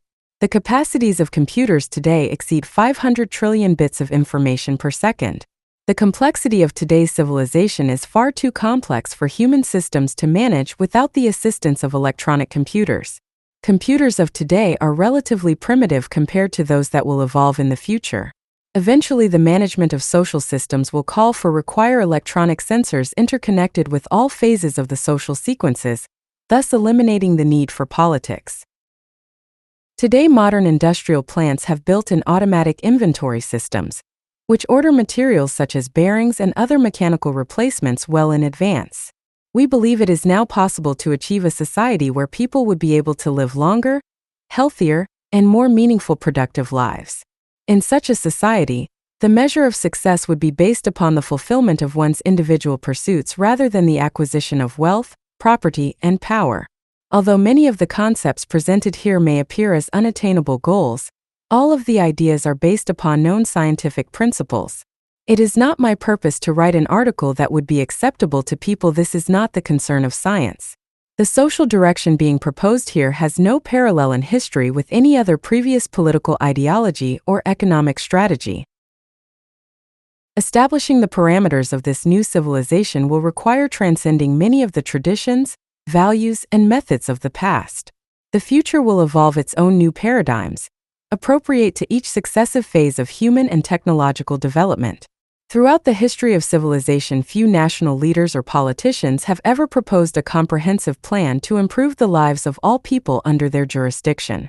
Although such individuals as Plato, Edward Bellamy, H.G. Wells, Karl Marx, and Howard Scott all made some attempts to present a new civilization, the established social order considered them impractical dreamers with utopian designs that ran contrary to the innate elements of human nature. Arrayed against these social pioneers was a formidable status quo composed of vested interests that were comfortable with the way things were, and a populace at large that, out of years of indoctrination and conditioning, wanted no radical changes. These were the millions of unappointed guardians of the status quo. The outlook and philosophy of the leaders were consistent with their positions of differential advantage. In 1898, Edward Bellamy wrote the book Looking Backward. He conceived of an ideal egalitarian social system with many advanced ideas for its time. This bestseller generated a great deal of interest, and many people inquired as to how this type of cooperative utopian society could be brought about. But Bellamy replied that he was just a writer, and did not know how to create such a society. The proposals he presented, and those of Plato's Republic, the writings of Karl Marx, H.G. Wells in his book The Shape of Things to Come, and many others all represent attempts to find workable solutions to the many problems that earlier civilizations were unable to resolve. There is little doubt that at the time of Bellamy's books the social conditions were abominable, which made the utopian ideal extremely appealing.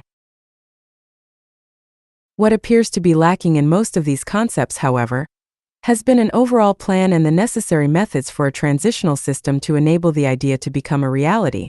Most of the early visions of a better world did not allow for changes in either technology or human values, tending to arrest innovative efforts. Additionally, all have lacked a comprehensive set of blueprints, models, and a methodology for implementation. Finally, they lacked competent individuals to bring about such a transition. The answers do not lie in debate or philosophical discussion of values, but rather in methodology. Thus, what is needed is an operational definition of a better world, which is as follows: to constantly maximize existing and future technologies with the sole purpose of enhancing all human life and protecting the environment. Today we have developed the necessary technology to surpass the fondest hopes and dreams of any social innovators of the past. The fact that previous attempts at social change have failed is no justification for us to stop trying. The real danger lies in complacence. The only limitations to the future of humankind are those that we impose upon ourselves. It is now possible to relieve humanity of many of its unresolved problems through the humane application of technology.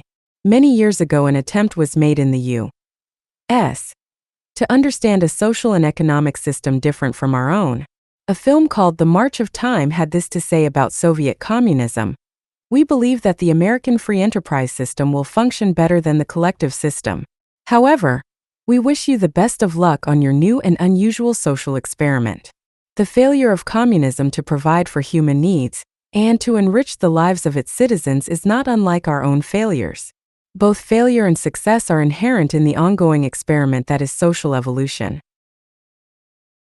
In all established social systems, it is necessary to devise different approaches to improve the workings of the system.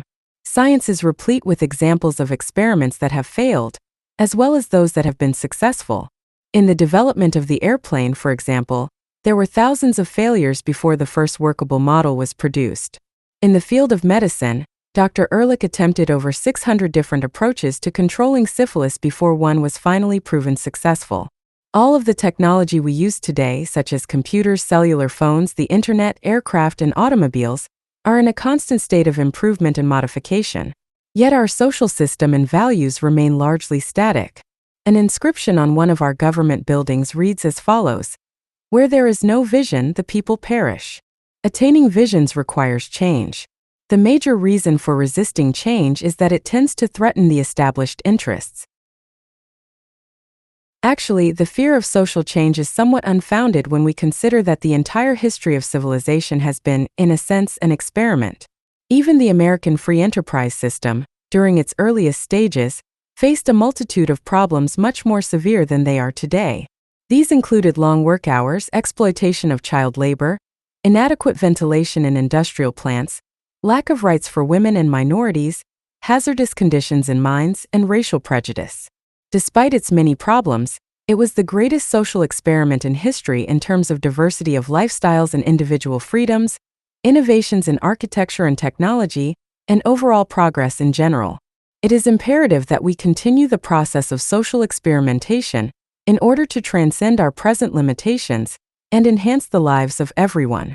The future does not depend on our present-day beliefs or social customs, but will continue to evolve a set of values unique to its own time. There are no utopias. The very notion of utopia is static. However, the survival of any social system ultimately depends upon its ability to allow for appropriate change to improve society as a whole. The paths that we choose will ultimately determine whether or not there is intelligent life on Earth. Part 2. New Frontiers of Social Change. It has often been observed that common crises create common bonds. While people seek advantage during the times of prosperity, shared suffering tends to draw people closer together. We have seen this behavior repeated time and time again throughout the centuries, during times of flood, famine, fire, or other natural disasters. Once the threat is resolved, however, scarcity patterns once again begin to steer people back to their behaviors of seeking individual advantage. Sensationalist motion pictures such as Independence Day depict a world united for the purpose of repelling an invasion by a hostile alien culture. Indeed, it seems that the only force that would mobilize the world in a unified direction would be one that poses a common threat, such as a colossal meteor hurling towards the Earth, or some other major catastrophic event. If such an event were to occur, all border disputes would become irrelevant in the face of impending disaster. While many would call upon divine intervention for salvation, all nations would surely combine their efforts and call upon science and technology to deal with this common threat. Bankers, lawyers, businessmen, and politicians would all be bypassed. Every resource would be harnessed and mobilized, without any concern for monetary cost or profit. Under this kind of threatening condition, most people realize where the key to their survival lies. For example, during the Second World War, it was the collective mobilization of both human and material resources that led to a successful resolution for the US and its allies. As the amount of scientific information grows, nations and people are coming to realize that even in today's divided world there are, in fact, many common threats that transcend national boundaries. These include overpopulation, energy shortages, pollution, water shortages, economic catastrophe, the spread of uncontrollable disease, and so forth. However, faced even with threats of this magnitude, which are common to all nations, the direction of human action will not be altered so long as powerful nations are able to maintain control of the limited resources available. Although many people, publications, and multimedia presentations portray various aspects of the future and paint spectacular pictures of the developments to come in such areas as transportation, housing, and medicine, they ignore the fact that in a monetary-based economy the full benefits of these developments continue to be available to a relative few. What is not touched upon is how these new technologies of the future can be used to organize societies and economies efficiently and equitably, without the necessity of uniformity, so that everyone would benefit from them. The few think tanks devoted to brainstorming newer approaches to bring social organization up to speed with today's technological capabilities do not deal with social change as a global systems plan. Neither are there any overall social plans in government or industry to totally eliminate the negative effects of the displacement of people by machines, nor does there seem to be any genuine concern to do so. Many people believe that in the event of any social breakdown, the government will bring about the necessary changes for their survival. This is highly improbable. In the event of such a breakdown, the existing government would most likely declare a state of emergency in an attempt to prevent total chaos. It would then institute measures that may address immediate problems, at the same time attempting to preserve existing institutions and power structures, even though these may be a chief contributing factor to the problems. Many people throughout history have taken politicians to task for actions that have not been entirely in society's best interest. The reasons for this become clearer when one realizes that even in modern democracies, these leaders do not benefit the lives of the average person. Rather, they maintain the preferential positions of much of the established order. There are growing indications of awareness on the part of people in many areas of the world that events have gone beyond the control of their political leaders. Everywhere we see political figures and parties come and go, political strategies adopted and discarded for their inability to satisfy the demands of one faction or another. The reason that we do not suggest writing your congressman, or any number of governmental agencies, is that they lack the necessary knowledge to deal with our problems. Their focus is to preserve existing systems, not to change them. It appears that there are few within present-day societies who want to phase themselves out. In modern industrial societies, the cause of inaction lies within the cumbersome political process itself, an anachronism in an era when most decisions can be made on any important issue in a split second by the objective entry of relevant data into computers. The prime conditions that would really affect social change will come about when conditions have deteriorated to such an extent that governments, politicians, and social institutions no longer have the support and confidence of the people. What once worked is acknowledged to be no longer relevant. If the public were better informed, only then would it be possible to introduce a new and improved social arrangement. Unfortunately, today the majority of people respond to simplistic answers which tend to repeat the cycle of events. When faced with intolerable social conditions, many of the older patterns will emerge again as people attempt to find someone or something to blame for the conditions, e.g. minorities, immigrants, negligence in adhering to religious principles or family values, and the influences of some inexplicable supernatural forces. True social change is not brought about by men and women of reason and goodwill on a personal level. The notion that one can sit and talk to individuals and alter their values is highly improbable. If the person one is talking to does not have the fundamental knowledge of the operation of scientific principles and the processes of natural laws, it is difficult for them to understand how the pieces fit together on a holistic level. The solutions to our problems will not come about through the application of reason or logic. Unfortunately, at present we do not live in a reasonable or logical world. There appears to be no historical record of any established society's leader who deliberately and comprehensively redesigned a culture to fit the changing times. While there is no question that political leaders, to a limited extent, modify some modes of behavior, the real factors responsible for social change are brought about by biosocial pressures, which are inherent in all social systems. Change is brought about by natural or economic occurrences that adversely affect the immediate circumstances of large numbers of people. Some biosocial pressures responsible for social change are limited resources, war, overpopulation, epidemics, natural disasters, economic recession, downsizing on a mass scale, technological displacement of people by machines, and the failure of elected officials to overcome such problems. The introduction of the medium of money to the exchange process brought about a significant change in society, as did the introduction of mechanized agriculture and the Industrial Revolution. Unfortunately, the world's outmoded social, political, and international order is no longer appropriate to these times. These obsolete social institutions are unable to grasp the significance of innovative technology to achieve the greatest good for all people, and to overcome the inequities forced upon so many. Competition and scarcity have caused an atmosphere of jealousy and mistrust to develop between individuals and nations. The concepts of proprietary rights, intellectual property, copyrights, and patents manifested in corporate entities and in the sovereignty of nations preclude the free exchange of information that is necessary to meet global challenges. The European Union represents an attempt to bridge the present with the future, but it falls far short in that it relies on the crutch of the monetary system. We cannot regress to traditional values which no longer apply. Any attempt to retreat to the methods of the past would condemn untold millions to a life of needless misery, toil, and suffering. However, it is not enough to point out the limiting factors that may threaten the survivability of all nations. The challenge that all cultures will encounter in this technological age some more than others, is that of providing a smoother transition, which would introduce a more appropriate way of thinking about ourselves, the environment, and the management of human affairs. The ultimate survival of the human species depends upon planning on a global scale, and to cooperatively seek out new alternatives with a relative orientation for improved social arrangements. If humankind is to achieve mutual prosperity, universal access to resources is essential, along with the introduction of new paradigms towards human and environmental concern. There must be a methodology for making this a reality. If these ends are to be achieved, the monetary system must eventually be surpassed by a world resource-based economy. In order to effectively and economically utilize resources, the necessary cybernated and computerized technology could eventually be applied to ensure a higher standard of living for everyone.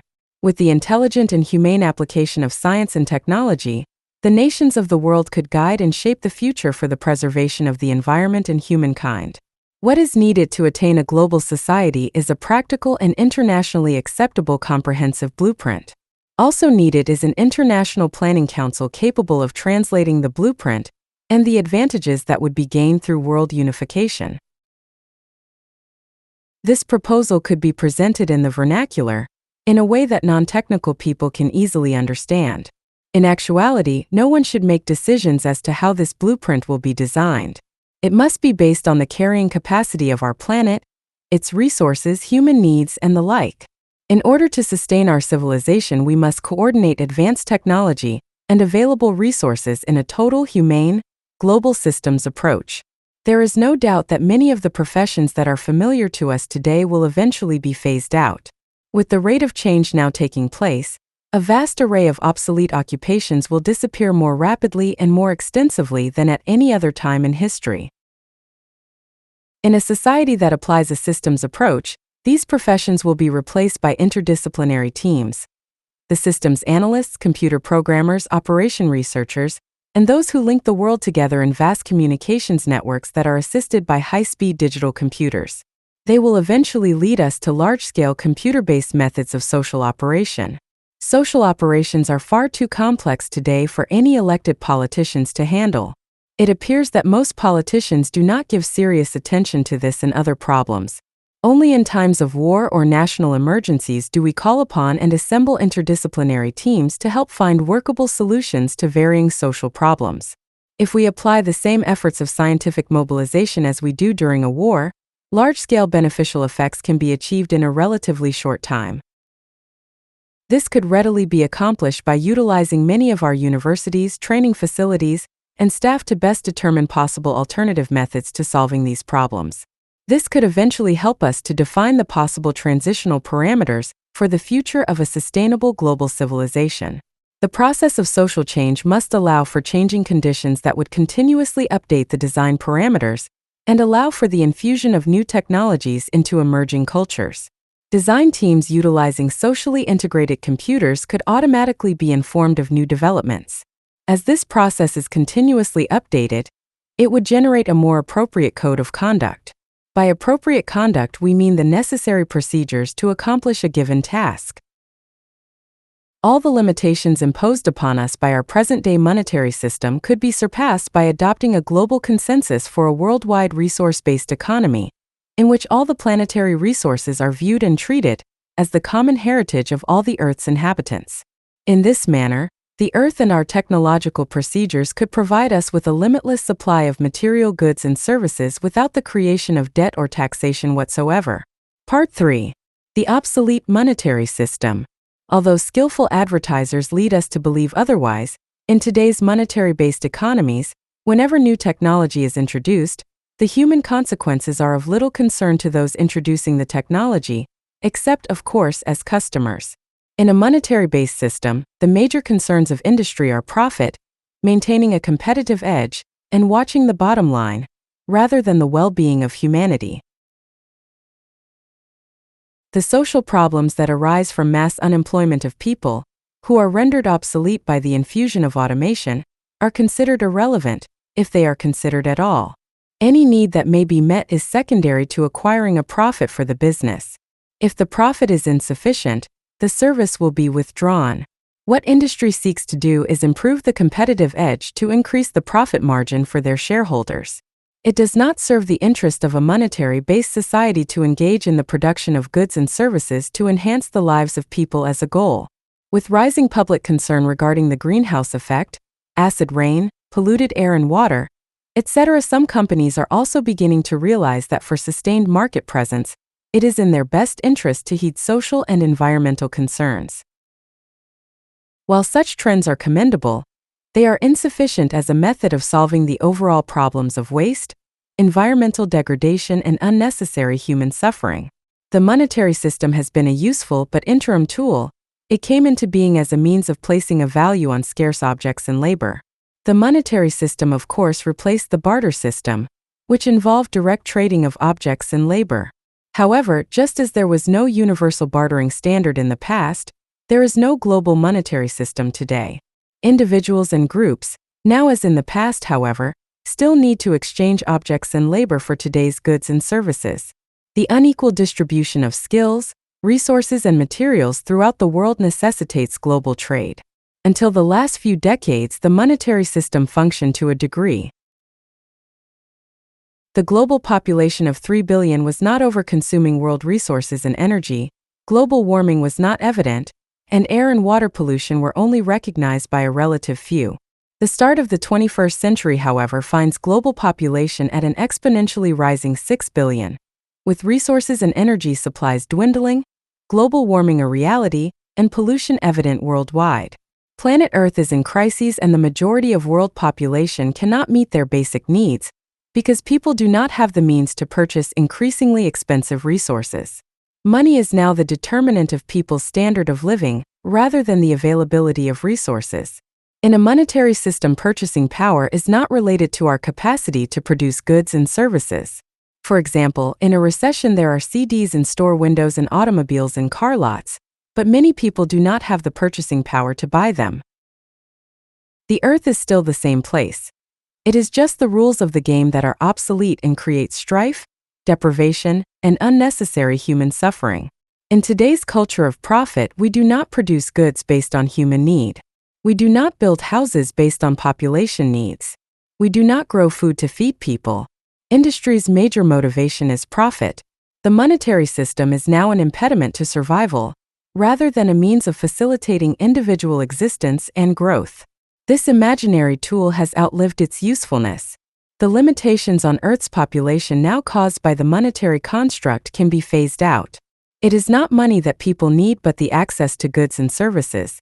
Since humanity requires resources to exist, the replacement system should provide those resources directly to people without the impediment of financial and political interest for their private gain at the expense of the lives and livelihood of the populace.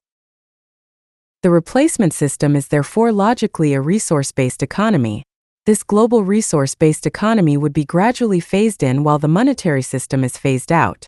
All of the world's economic systems, socialism, communism, fascism, and even the vaunted free enterprise capitalist system, perpetuate social stratification, elitism, nationalism, and racism, primarily based on economic disparity. As long as a social system uses money or barter, people and nations will seek to maintain positions of differential advantage. If they cannot do so by means of commerce, they will resort to military intervention. War represents the supreme failure of nations to resolve their differences. From a strictly pragmatic standpoint, it is the most inefficient waste of lives and resources ever conceived by any creature on the planet. This crude and violent way of attempting to resolve international differences has taken on even more ominous overtones with the advent of elaborate computerized thermonuclear delivery systems, deadly diseases and gases, and the threat of sabotage of a nation's computer networks.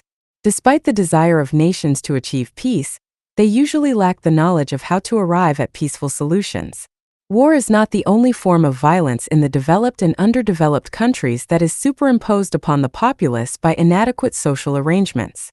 There is also hunger, poverty, and scarcity. As long as there is the use of money, the creation of debt, and economic insecurity, these conditions will perpetuate crime, lawlessness, and resentment. Paper proclamations and treaties do not alter conditions of scarcity and insecurity. And nationalism only tends to help propagate the separation of nations and the world's people. Even the signing of a peace treaty cannot avoid another war if the underlying causes are not addressed. The unworkable aspects of international law tend to freeze things as they are.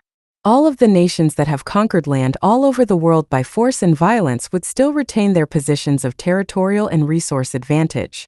Whether we realize it or not, such agreements only serve as temporary suspensions to conflict. Attempting to find solutions to the monumental problems within our present society will only serve as temporary patchwork, prolonging an obsolete system. In this world of constant change, it is no longer a question of whether we choose to make the necessary changes.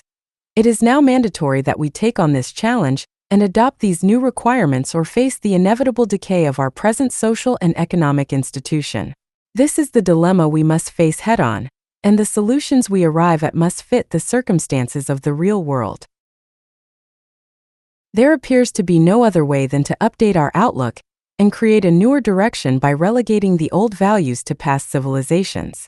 Unfortunately, this may not be accomplished prior to the point of no return in the global economy. Part 4. Resource-based economy. Presented here is a straightforward approach to the redesign of a culture in which the age-old inadequacies of war, poverty, hunger, debt, and unnecessary human suffering are viewed not only as avoidable, but totally unacceptable. This new social design works towards eliminating the underlying causes that are responsible for many of our problems. But, as stated previously, they cannot be eliminated within the framework of the present monetary and political establishment. Human behavior is subject to the same laws that govern all other physical phenomena. Our customs, behaviors, and values are byproducts of our culture. No one is born with greed, prejudice, bigotry, and hatred. They are learned. If the environment is unaltered, similar problems will reoccur. These aspirations cannot be accomplished in a monetary-based society of waste and human exploitation. With its planned obsolescence, neglect of the environment, outrageous military expenditures, and the outworn methods of attempting to solve problems through the enactment of laws, these methods are bound to fail. Furthermore, the belief that advanced technologies would lead to an improvement in the quality of life for most people is not the case in a monetary system. More and more companies are adopting the tremendous benefits of automation, resulting in increased production with fewer employees. Corporations' short-term concern with profit will ultimately result in the demise of the world monetary-based economies. If the monetary system continues to operate, we will be faced with the condition of more technological unemployment, today referred to as downsizing. From 1990 to 1995, companies dismissed a staggering 17.1 million employees, many of these due to automation. Automation will continue to replace people well into the foreseeable future, resulting in the lack of purchasing power for these displaced workers. Despite expanding global markets, the human cost in terms of displaced workers and a disenfranchised populace will inevitably bring about massive and unmanageable social problems. During the 1930s, at the height of the Great Depression, the Roosevelt administration enacted new social legislation designed to minimize revolutionary tendencies and to address the problems of unemployment. Jobs were provided through the Works Progress Administration, Civilian Conservation Corps, National Recovery Act, transient camps, and federal arts projects. Ultimately, however, World War II pulled the U.S. out of that worldwide depression. If we permit current conditions to take their natural course, we will soon be faced with another international recession of potentially greater magnitude. At the time of this depression, the U.S. had only 600 first-class fighting aircraft. At the beginning of World War II, we rapidly increased production to 90,000 planes per year. Did we have enough money to pay for the required implements of war? The answer is no. Neither did we have enough gold. But we did have more than enough resources. It was the available resources and personnel that enabled the U.S. to achieve the production and efficiency required to win the war. Unfortunately, such an all-out effort is only considered in times of war or disaster. We live in a culture that seems to work collectively only in response to a crisis. Only in times of war do we call upon and assemble interdisciplinary teams to meet a threat from human aggression. Only in times of national emergency do we do the same to resolve a natural or man-made threat. Rarely, if ever, Do we employ a concerted effort to help find workable solutions to social problems? If we apply the same efforts of scientific mobilization towards social betterment as we do during a war or disaster, large-scale results could be achieved in a relatively short time. The Earth is still abundant with resources. Today, our practice of rationing resources through monetary methods is irrelevant and counterproductive to the well-being of people. Today's society has access to highly advanced technologies and can easily provide more than enough for a very high standard of living for all the Earth's people. This is possible through the implementation of a resource-based economy. Simply stated, a resource-based economy utilizes existing resources rather than money and provides an equitable method of distribution in the most humane and efficient manner for the entire population. It is a system in which all natural, man-made, machine-made, and synthetic resources would be available without the use of money, credits, barter, or any other form of symbolic exchange. A resource-based economy would utilize existing resources from the land and sea, and the means of production, such as physical equipment and industrial plants, to enhance the lives of the total population. In an economy based on resources rather than money, we could easily produce all of the necessities of life and provide a high standard of living for all. To further clarify the concept of a resource-based economy, consider this example.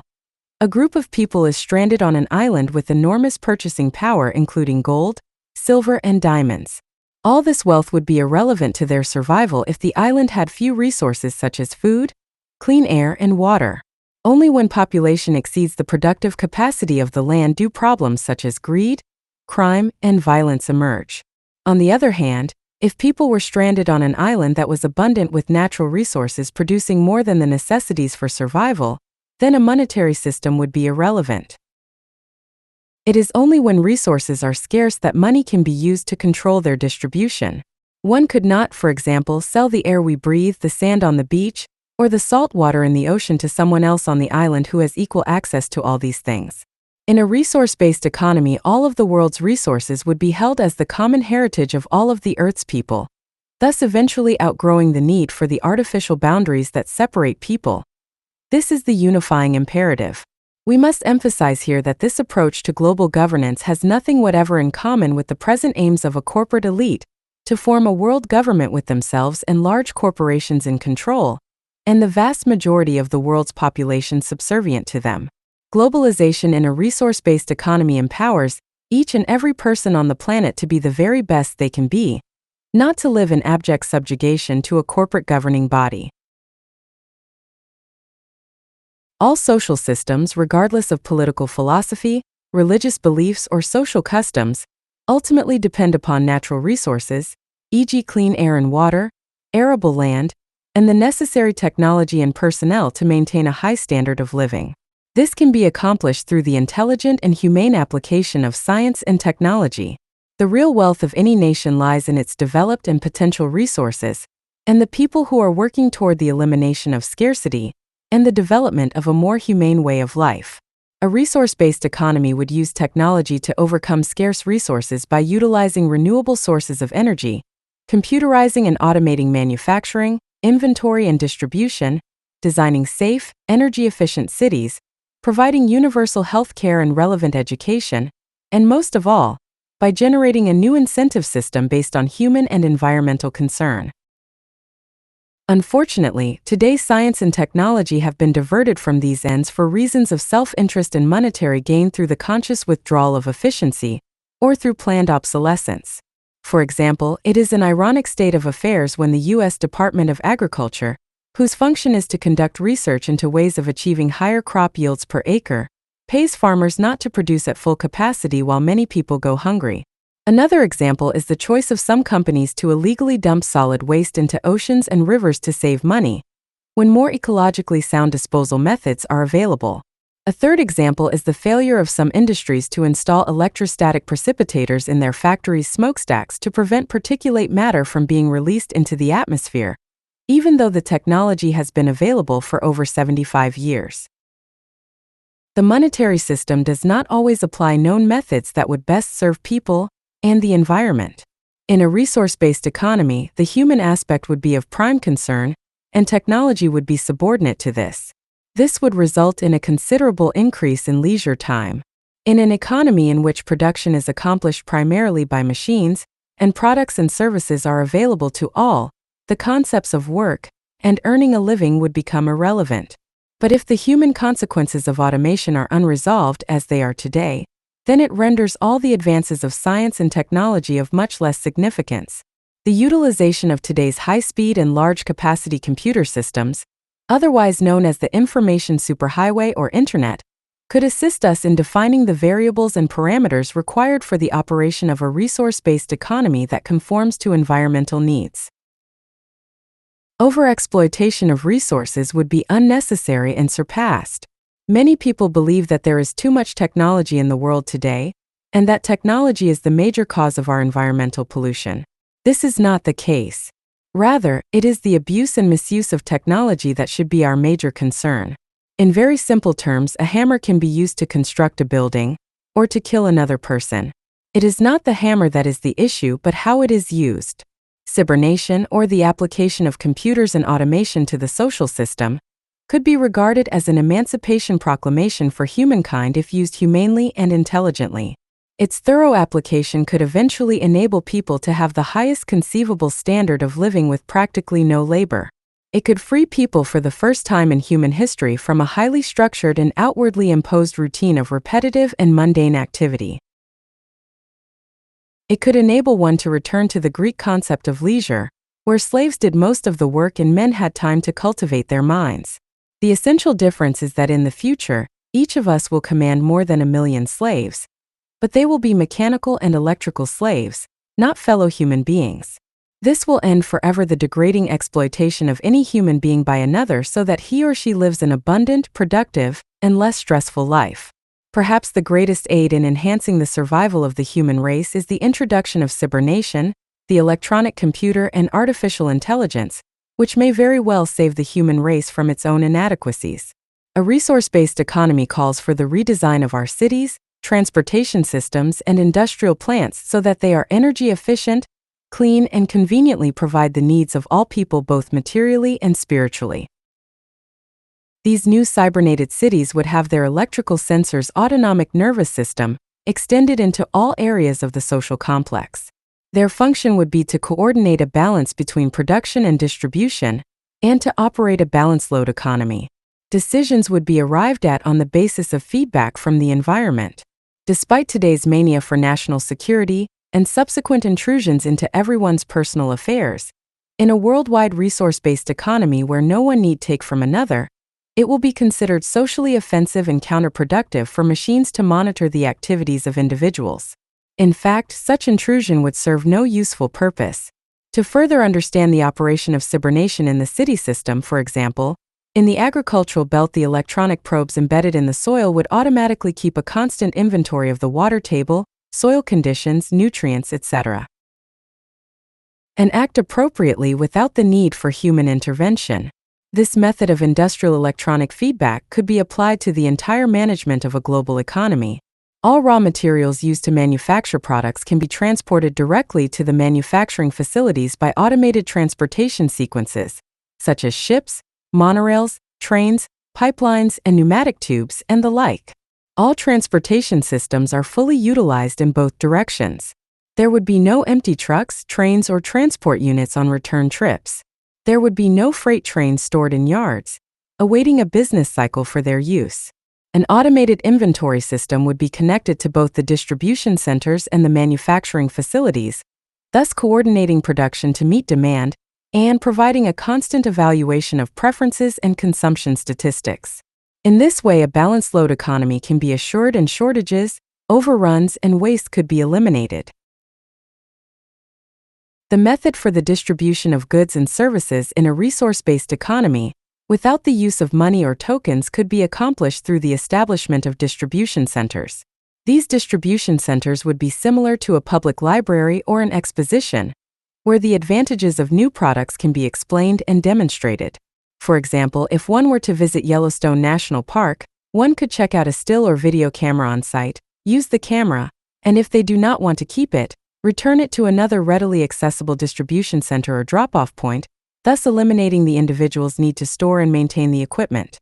In addition to computerized centers, which would be located throughout the various communities, there would be 3D, flat-screen televised imaging capabilities right in the convenience of one's own home.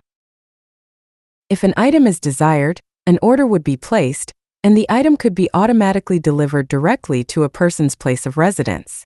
With the infusion of a resource-based world economy and an all-out effort to develop new, clean, renewable sources of energy, such as geothermal, controlled fusion, solar heat concentrators, photovoltaics, wind, wave, tidal power, and fuel from the oceans, we will eventually be able to have energy in unlimited quantity that could serve civilization for thousands of years. To better understand the meaning of a resource-based economy, consider this. If all the money in the world were to suddenly disappear, as long as topsoil, factories, and other resources were left intact, we could build anything we chose to build and fulfill any human need. It is not money that people need, but rather it is freedom of access to most of their necessities without ever having to appeal to a government bureaucracy or any other agency. In a resource-based economy, money would become irrelevant.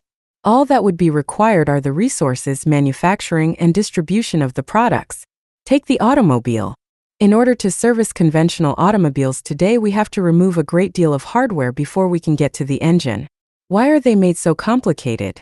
This reason is simply because ease of repair is not the concern of the manufacturers. They do not have to pay to service the car. If they did, I can assure you, they would design automobiles that consist of modular components that could be easily disengaged, thus facilitating easier access to the engine. Such construction would be typical in a resource-based economy. Many of the components in the automobile would be easily detachable to save time and energy in the rare case of repair, because no one would profit by servicing automobiles or any other products. Consequently, all products would be of the highest quality, and they would be simplified for convenience of service.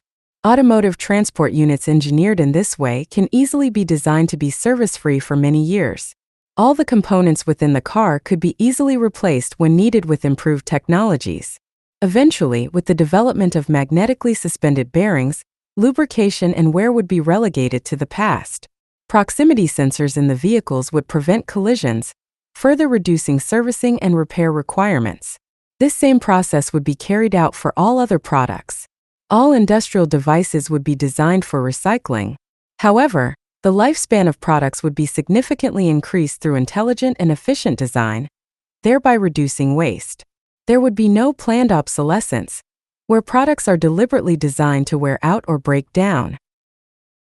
In a resource-based economy, technology intelligently and efficiently applied will conserve energy, reduce waste, and provide more leisure time. During the transition, the workweek could be staggered, thus eliminating traffic jams or crowding in all areas of human activity, including beaches and recreation areas. Most packaging systems would be standardized, requiring less storage space and facilitating easy handling. To eliminate waste such as newsprint, books, and other publications, these could be replaced, for example, by an electronic process in which a light-sensitive film is placed over a monitor or TV, producing a temporary printout. This material would be capable of storing the information until it is deleted. This would conserve our forests and millions of pounds of paper, which is a major part of the recycling process. Eventually, most paperwork would no longer be required, i.e., advertising, money, mail, newspaper, phone book. As we outgrow the need for professions that are based on the monetary system, such as lawyers, accountants, bankers, insurance companies, advertising, sales personnel, and stockbrokers, a considerable amount of waste and non-productive personnel could be eliminated. Enormous amounts of time and energy would also be saved by eliminating the duplication of competing products. Instead of having hundreds of different manufacturing plants and all the paperwork and personnel that are required to turn out similar products, only very few of the highest quality would be needed to serve the entire population. In a resource-based economy, planned obsolescence would not exist. Part 5. Motivation, incentive, and creativity. It is claimed that the so-called free enterprise system creates incentive. This may be true, but it also perpetuates greed, embezzlement, corruption, crime, stress, economic hardship, and insecurity. In addition, the argument that the monetary system and competition generate incentive does not always hold true. Most of our major developments in science and technology have been the result of the efforts of very few individuals working independently and often against great opposition. Such contributors as Goddard, Galileo, Darwin, Tesla, Edison, and Einstein were individuals who were genuinely concerned with solving problems and improving processes rather than with mere financial gain. Actually, very often there is much mistrust in those whose incentive is entirely motivated by monetary gain. This can be said for lawyers, businessmen, salesmen, and those in just about any field. Some may question that if the basic necessities are accessible to all people, what will motivate them? This is tantamount to saying that children reared in affluent environments, in which their parents provide all the necessary food, clothing, shelter, nutrition, and extensive education, will demonstrate a lack of incentive or initiative. There is no evidence to support this fallacious assumption. There is overwhelming evidence to support the facts that malnutrition, lack of employment, low wages, poor health, lack of direction, lack of education, homelessness, little or no reinforcement for one's efforts, poor role models, poverty, and a bleak prospect for the future do create monumental individual and social problems and significantly reduce an individual's drive to achieve. The aim of a resource-based economy is to encourage and develop a new incentive system, one no longer directed toward the shallow and self-centered goals of wealth, property, and power. These new incentives would encourage people to pursue different goals, such as self-fulfillment and creativity, the elimination of scarcity, the protection of the environment, and the alleviation of suffering in their fellow human beings. People, provided with good nutrition in a highly productive and humane society, will evolve a new incentive system unattainable in a monetary system. There would be such a wealth of new wonders to experience, explore, and invent that the notion of boredom and apathy would be absurd. Incentive is often squelched in our present culture, where a person dare not dream of a future that seems unattainable to him or her. The vision of the future that too many see today consists of endless days of mindless toil, and a wasted life squandered for the sake of merely earning enough money to survive from one day to the next. Each successive period in time creates its own incentive system. In earlier times, the incentive to hunt for food was generated by hunger. The incentive to create a javelin or a bow and arrow evolved as a process supportive to the hunt. With the advent of an agrarian society, the motivation for hunting was no longer relevant, and incentives shifted toward the cultivation of crops, the domestication of animals, and toward the protection of personal property. In a civilization where people receive food, medical care, education, and housing, incentives would again undergo change and would be redirected. People would be free to explore other possibilities and lifestyles that could not be anticipated in earlier times. The nature of incentive and motivation is dependent upon many factors. We know, for example, that the physical and mental health of an individual is directly related to that person's sense of self-worth and well-being. Furthermore, we know that all healthy babies are inquisitive. It is the culture that shapes the particular kind of inquiry and motivation. For example, in India and other areas of great scarcity, there are many people who are motivated not to accumulate wealth and material property. They renounce all worldly goods. Under the conditions in which they find themselves, this is not difficult. This would seem to be in direct conflict with other cultures that value the accumulation of material wealth. Yet, which view is more valid? Your answer to this question would depend upon your frame of reference, that is, your culturally influenced value system. Many experimental psychologists and sociologists have shown that the effects of environment play a major role in shaping our behavior and values. If constructive behavior is appropriately rewarded during early childhood, the child becomes motivated to repeat the rewarded behavior, provided that the reinforcement meets the individual needs of the child. For example, if a football were given to a child who is interested in botany, this would not be a reward from the child's point of view. It is very unfortunate that so many individuals in our society today are not appropriately rewarded for their creative efforts. In some instances, individuals are seemingly able to overcome the shortcomings of their environment in spite of an apparent lack of positive reinforcements. This is due to their own self-reinforcement, in which they can see an improvement in whatever activity they are engaged in and achieve an intrinsic sense of accomplishment. Their reinforcement does not depend on the approval of others, nor on monetary reward. Those children who do depend on the approval of a group tend to be afflicted with a sense of low self-esteem, while children who do not depend on group approval usually acquire a sense of self-approval by improving upon their own performance. Throughout history, there have been many innovators and inventors who have been ruthlessly exploited, ridiculed, and abused while receiving very little financial reward. Yet, they endured such hardship because they were motivated to learn and to discover new ways of doing things. While creative individuals like Leonardo da Vinci, Michelangelo, and Beethoven received the generous sponsorship of wealthy patrons, this did not diminish their incentive in the least. On the contrary, it empowered them to reach new heights of creativity, perseverance, and individual accomplishments. This is a difficult concept to grasp because most of us have been brought up with the value system that has given us a set of notions about the way that we ought to think and behave about money and motivation. These are based upon ancient ideas that are really irrelevant today. It has been stated that war generates creativity. This deliberately falsified concept has no basis in fact. It is government financing of war industries that help to develop many new materials and inventions. There is no question that a saner society would be able to create a more constructive incentive system if our knowledge of the conditions that shape human motivation were applied. In this new social arrangement of a resource-based economy, motivation and incentive will be encouraged through recognition of, and concern for, the needs of the individual. This means providing the necessary environment, educational facilities, nutrition, healthcare, compassion, love, and security that all people need. Part 6. The human aspect. In today's society, there is much concern about the dissolution of the conventional core family structure and the societal values associated with it. The family is seen as the primary, most basic venue for acquiring such life skills as caring, sociability, responsibility, stability, and concern for others. The increasing unrest and lack of direction exhibited by many young people today seem to validate these concerns. At present, it is necessary for both husbands and wives to work.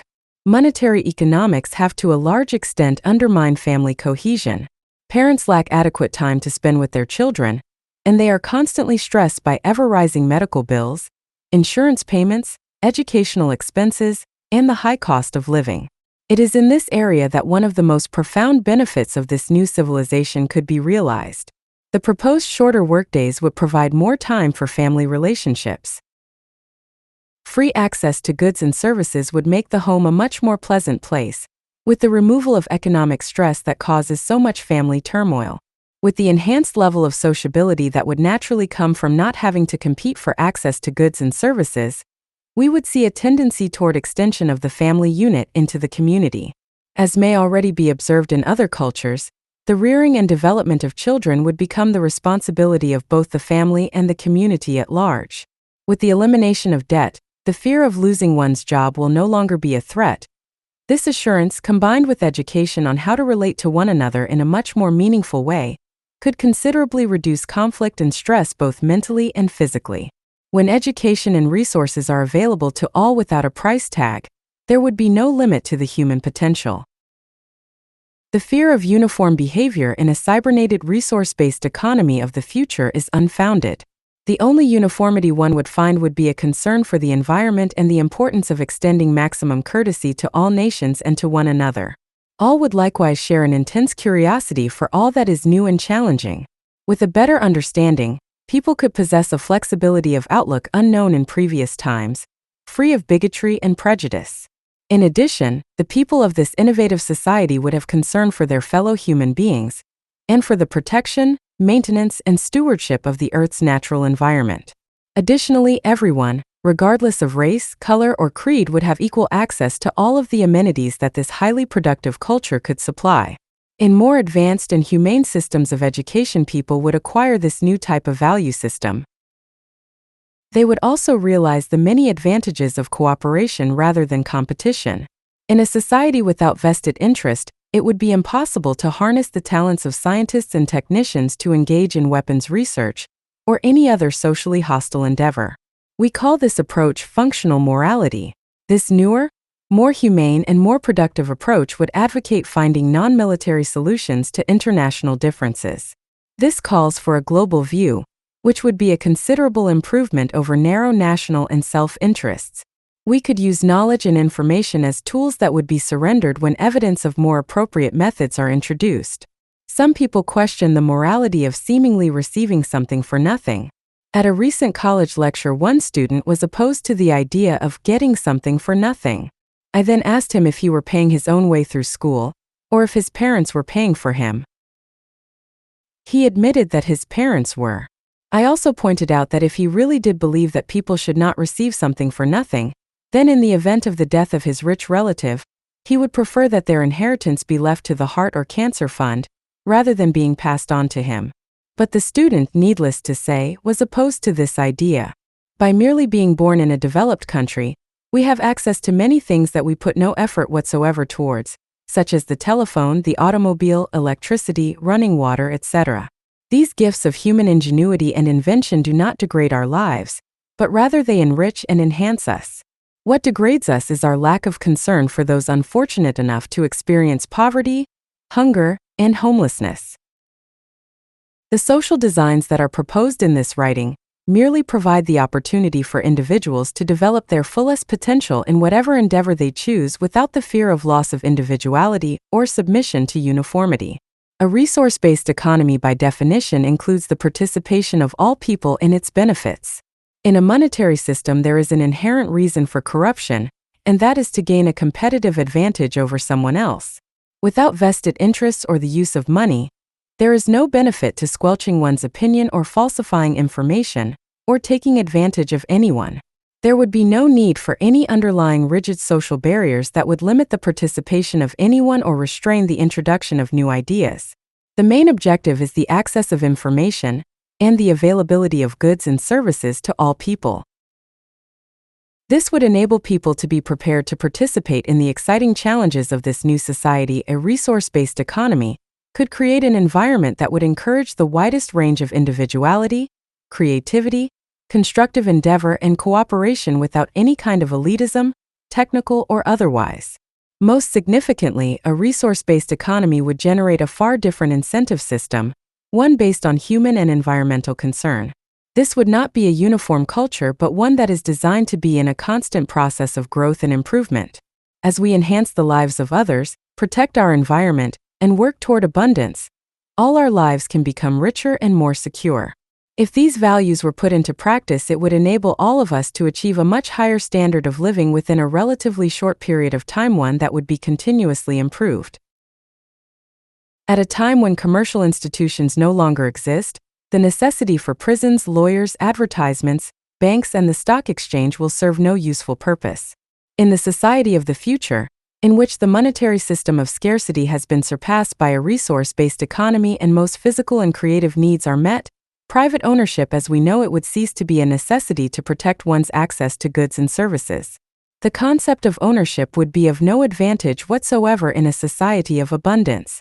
Although this is difficult for many to imagine, even the wealthiest person today would be immensely better off in the highly productive resource-based society.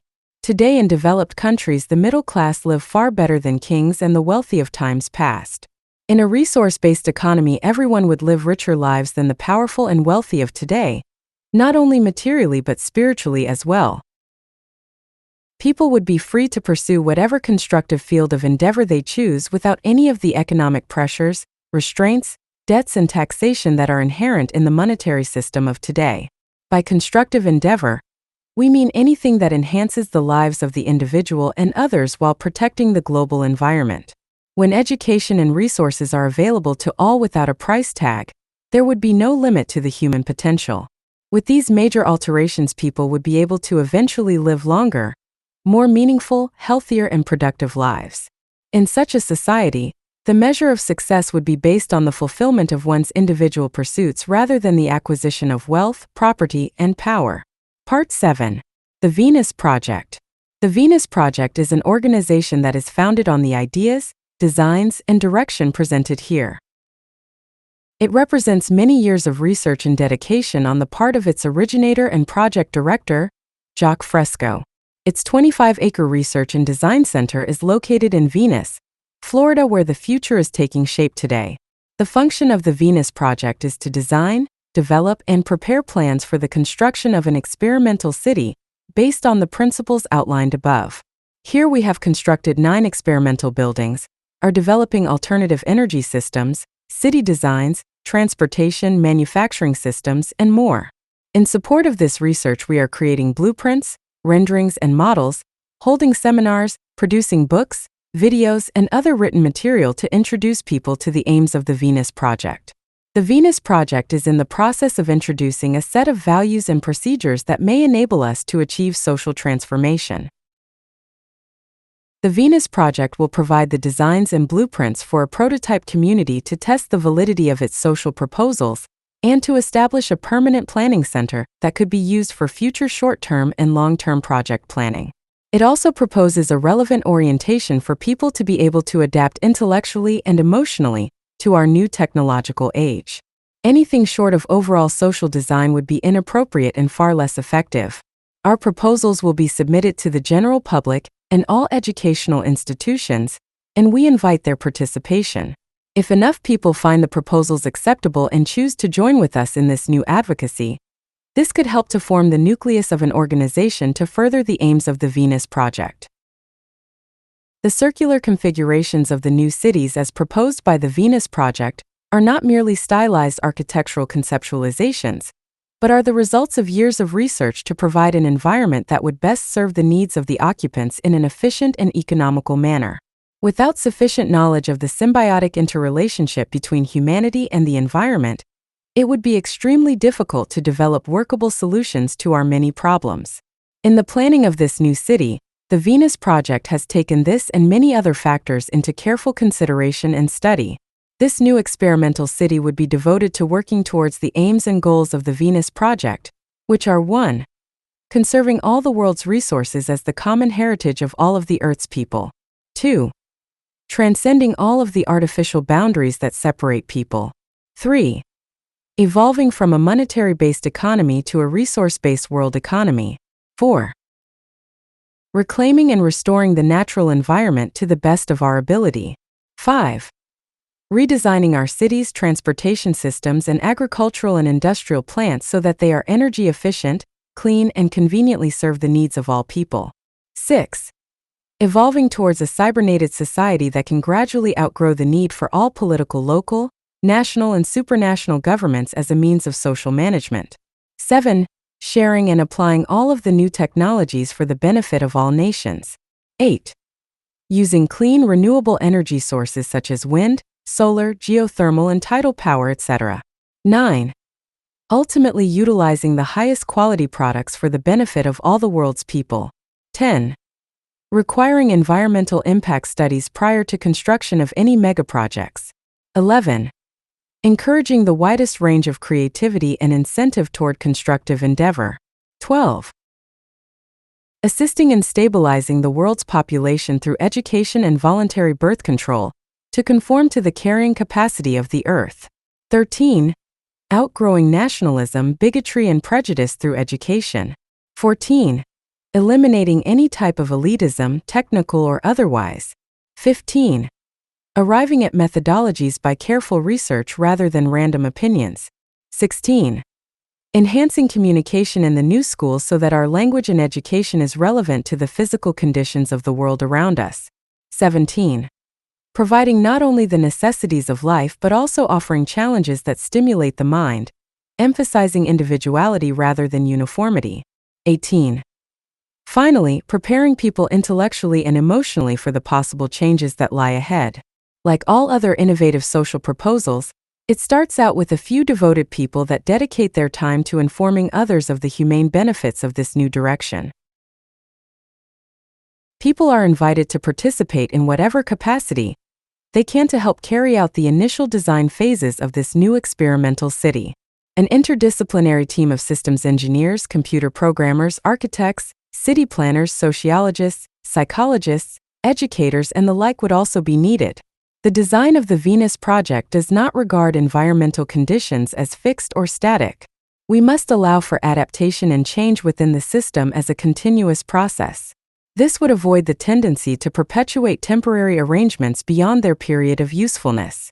The circular city proposed by the Venus Project would be a transitional phase and could evolve from a semi-cooperative money-oriented society to a full resource-based economy.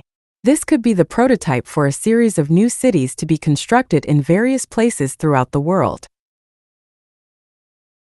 The rate of progression will depend upon the availability of funds raised during the early stages and the people who identify, participate, and support the aims and direction of the Venus Project. As these new communities develop and become more widely accepted, they may very well form the basis of a new civilization, preferably through the process of evolution rather than revolution. We are well aware that no one can actually foretell the shape of the future. We can only extrapolate on present information and trends. Population growth, technological change, worldwide environmental conditions, and available resources are the primary criteria for future projections. We are also aware that there is no single philosophy or point of view, religious, political, scientific, or ideological, that someone would not take issue with. We feel certain, however, that the only aspects of the Venus Project that may appear threatening are those that others project into it.